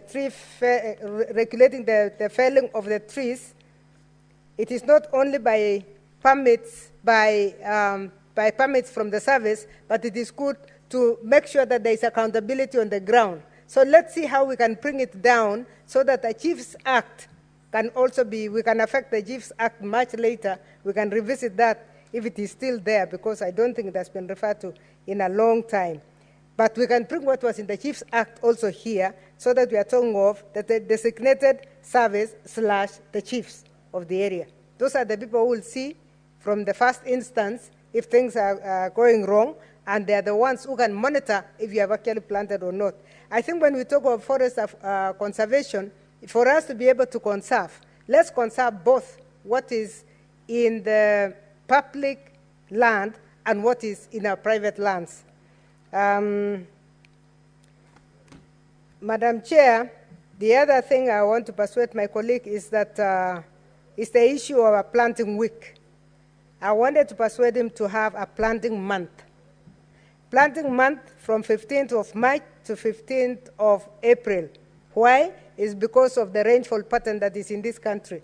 We know that that is the main rain season, and if we can allow a month, then the minister responsible will be able to organize so that you start your planting right from Mandera and come all the way to Lake Victoria. So 1 month would be more reasonable to me than 1 week. And we don't want, again, to apply the week, and then when there is drought, then we can't do anything. So I'm requesting my colleague that we observe a national tree planting month from 15th March, as he has said, all the way to 15th of April. Madam Speaker, I don't think there is any other amendment I would like to introduce except to congratulate my colleague because this is a wonderful piece of law. Thank you, and I support. Thank you, Senator. Senator Mogeni Eric Okowa.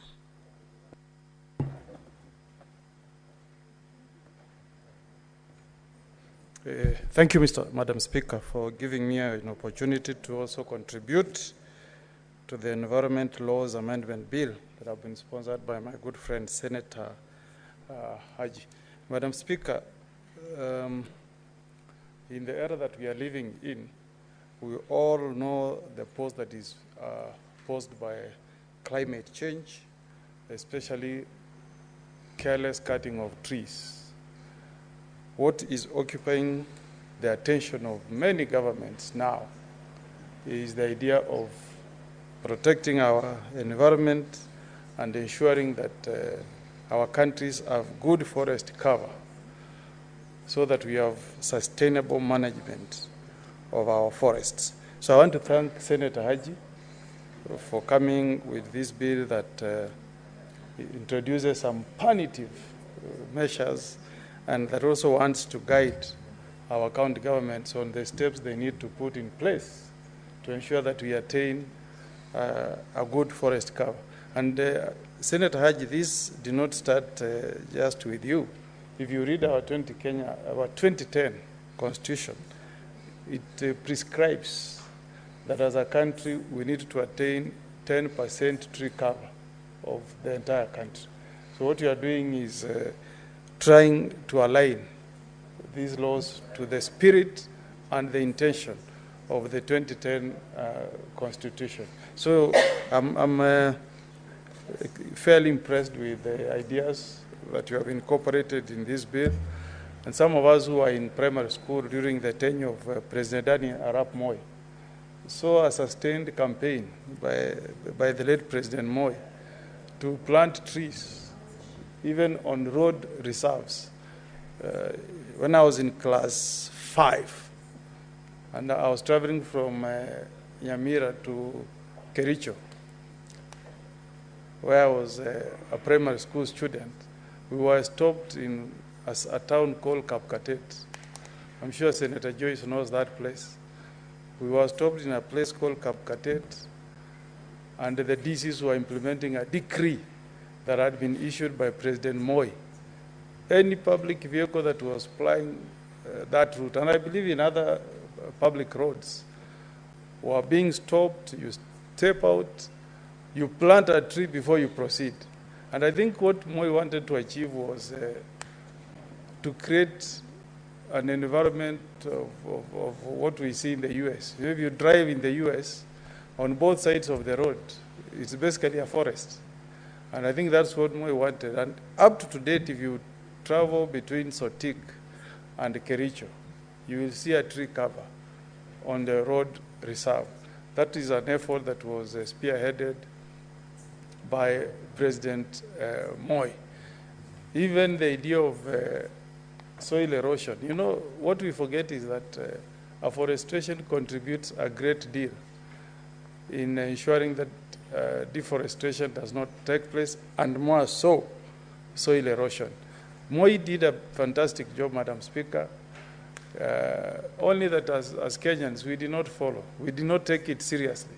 I'm sure if we had taken Moi's effort seriously, by now, we'll be having maybe more than 10% tree cover in our country. And then let's also applaud the work that was done by the late Wangari Maathai.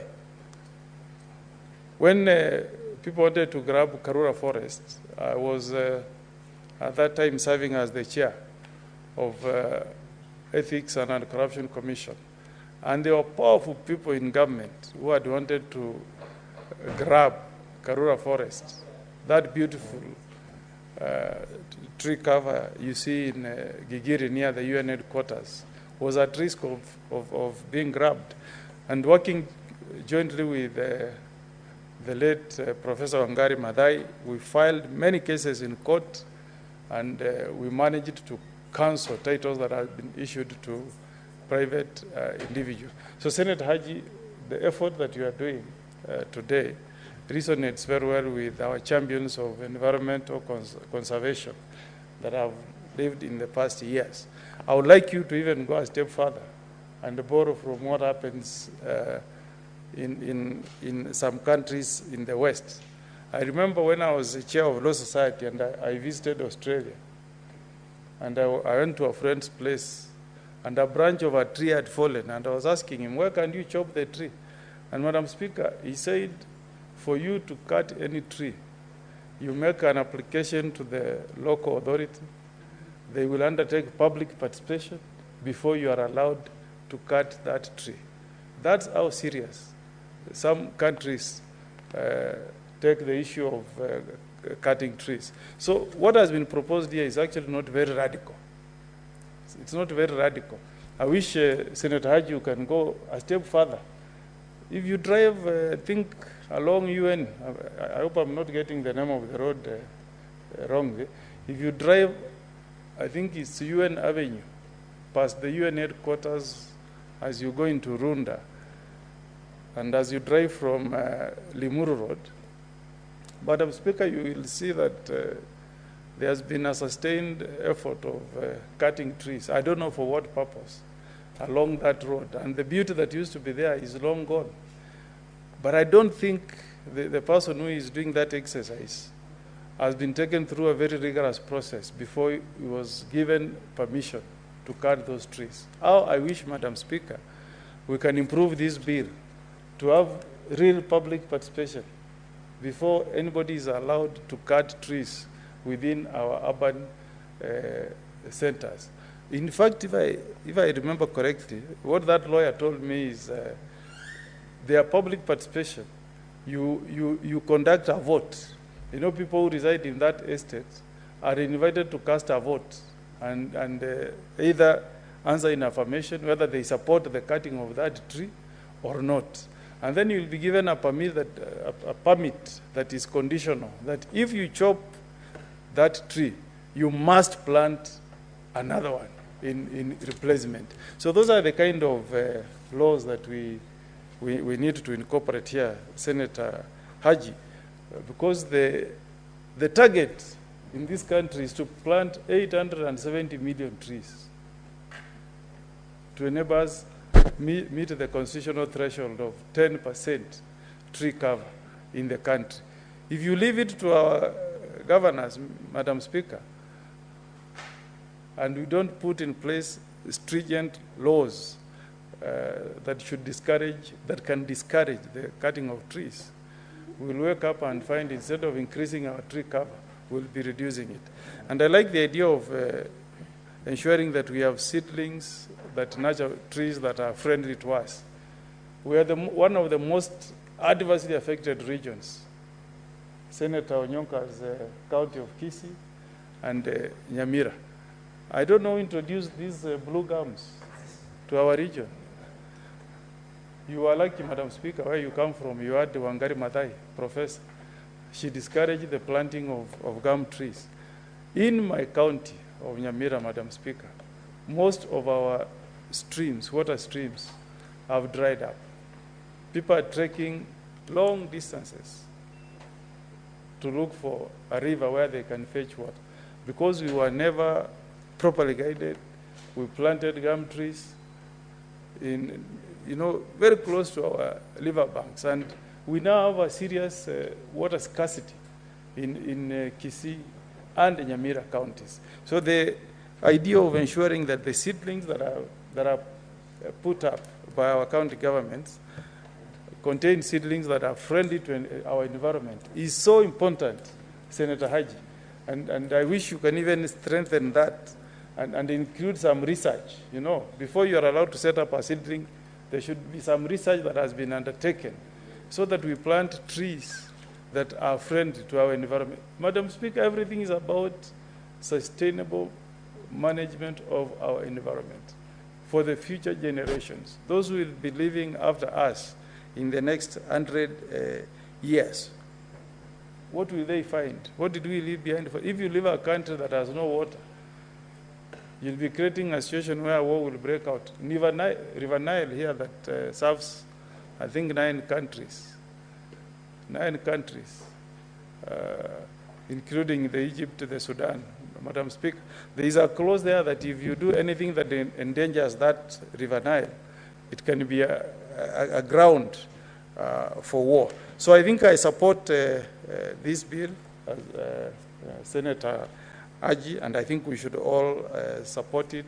Let us see how we can enhance the offenses that you have created so that people can be conscious that we are really serious as a country in protecting our environment. The only way we can assist President William Ruto to achieve is, I think you had something in your manifesto, green legacy economy, is to assist in passing such kind of laws.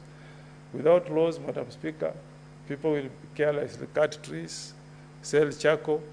I don't know where the charcoal comes from. If you drive along Narok, Mayu Road, you'll find motorcycle riders carrying 5 sacks of charcoal. I don't know which forest is being endangered in that ecosystem. So we should deliberately put in place laws that discourage such kind of acts to ensure that our country attains the 10% tree cover as envisaged in our Constitution. So I support the bill, Madam Speaker, and really congratulate Senator Haji for coming up with these amendments. Thank you, Madam Speaker. Thank you, Senator. Senator Joyce Corriel.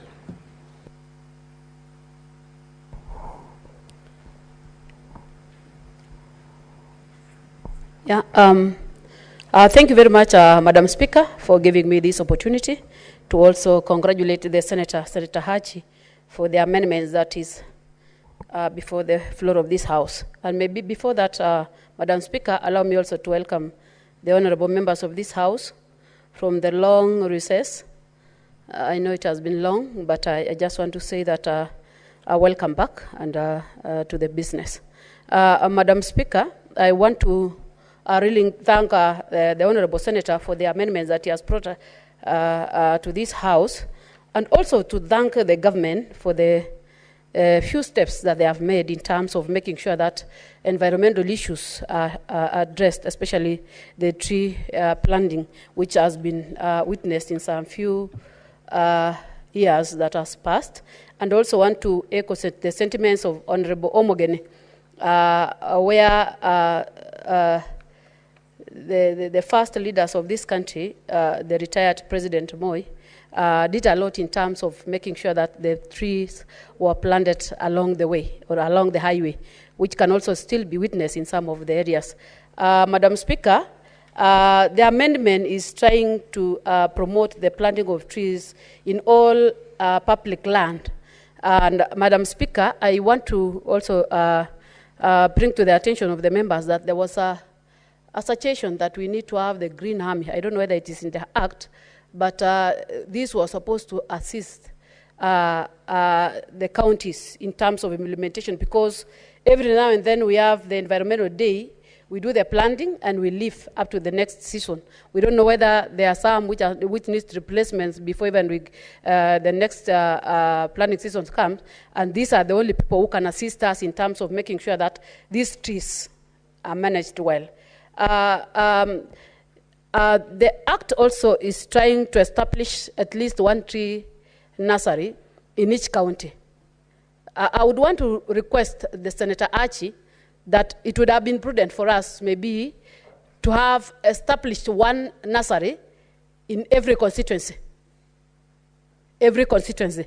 This is because in every constituency it will be able to serve the schools around those areas and even the PIs that are within those particular constituencies. So establishing in one county might be far, but having it within the constituencies might be a bit convenient to the members of that particular county. So I would suggest that we have it at least one nursery in every sub-county. Madam Speaker, I don't want to labor much. Much has been said by the colleagues, but I want to say that as when we discuss about this amendment again, I would also want to suggest that it would have been prudent again to include, because most of the issues that have been affecting environment in this country is lack of coordination between the relevant ministries. You find the Ministry of Environment is trying their best in terms of making sure that the environment is well taken care of, but sometimes you find also the Ministry of Lands capping some land to the public to an extent that you find a lot of complaints where I can call it land crapping issues are happening, and that is why you find IDPs across the country is because of the misunderstanding between the Ministry of Environment and the Ministry of Lands. These are the government ministries which are supposed to coordinate, say that wherever they are issuing title deeds, they should be issuing title deeds based on a well-researched point of view to make sure that these complications are not brought to an extent that affects the environment. Most of the declaration that has been done because of lack of coordination between the ministries. So I would also want to suggest that if there is any amendment that has to be done, there should be a coordination between the line ministries, say that these issues that have been affecting us in terms of eviction is put to an hold. So is put to an end. So I just want to say that I really support the honorable member for the amendment that he has brought. I also want to suggest that despite the fact that we have the bill and we have all these amendments, we need to have the resources, because the resources can enable the county governments and even the national government to make sure that they already identified public lands are well fenced and they are able to coordinate together with the people or the residents of those particular areas. So I just want to rest at that, but I just want to say that I really support this bill and looking forward to being approved by this House and even to the next House. Thank you. Thank you, Honorable Senator. Senator Onyonka Richard Momoita.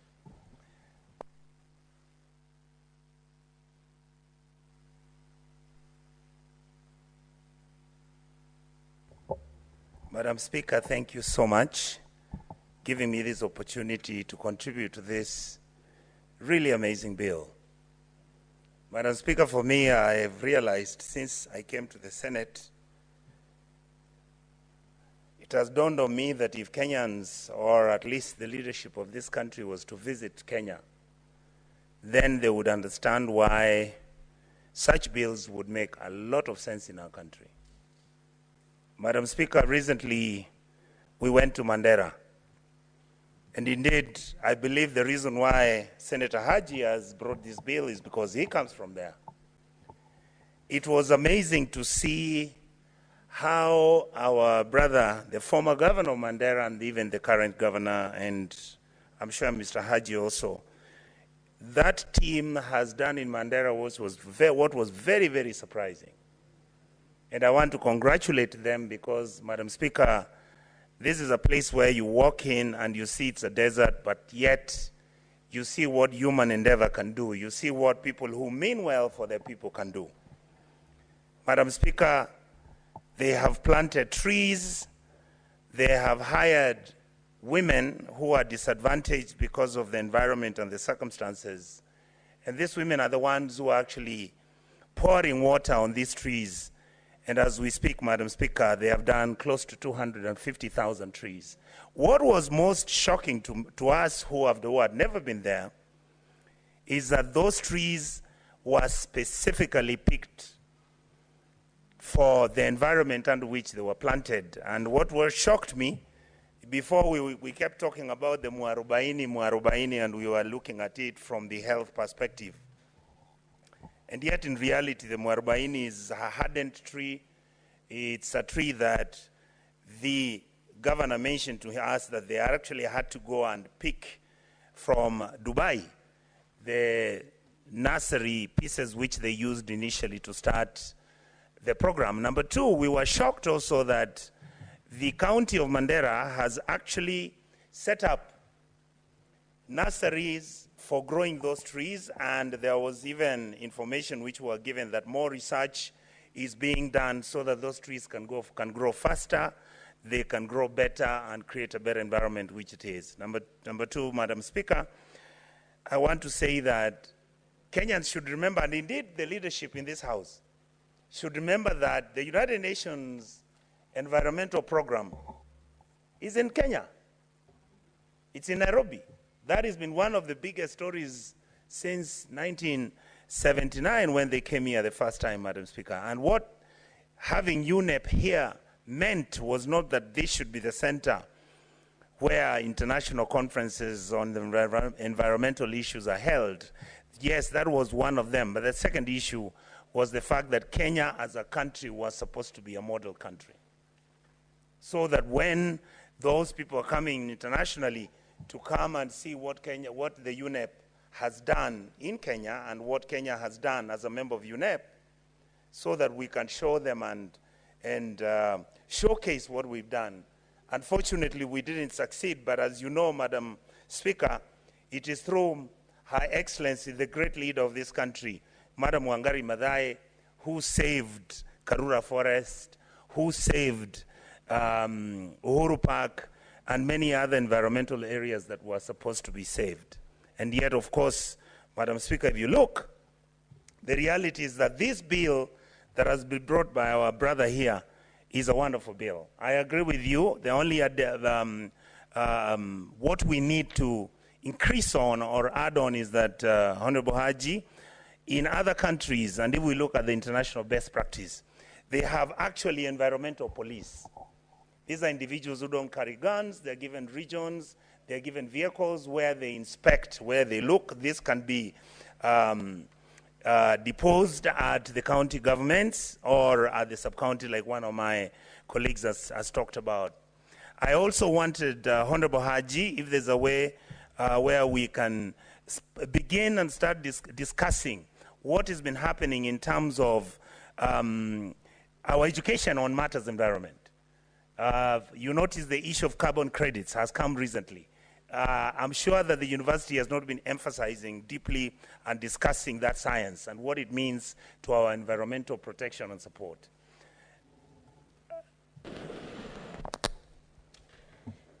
When we resume, Senator Onyonka will have 15 minutes to continue with the debate. Honorable Senators, it's now 1 p.m., time to adjourn the House.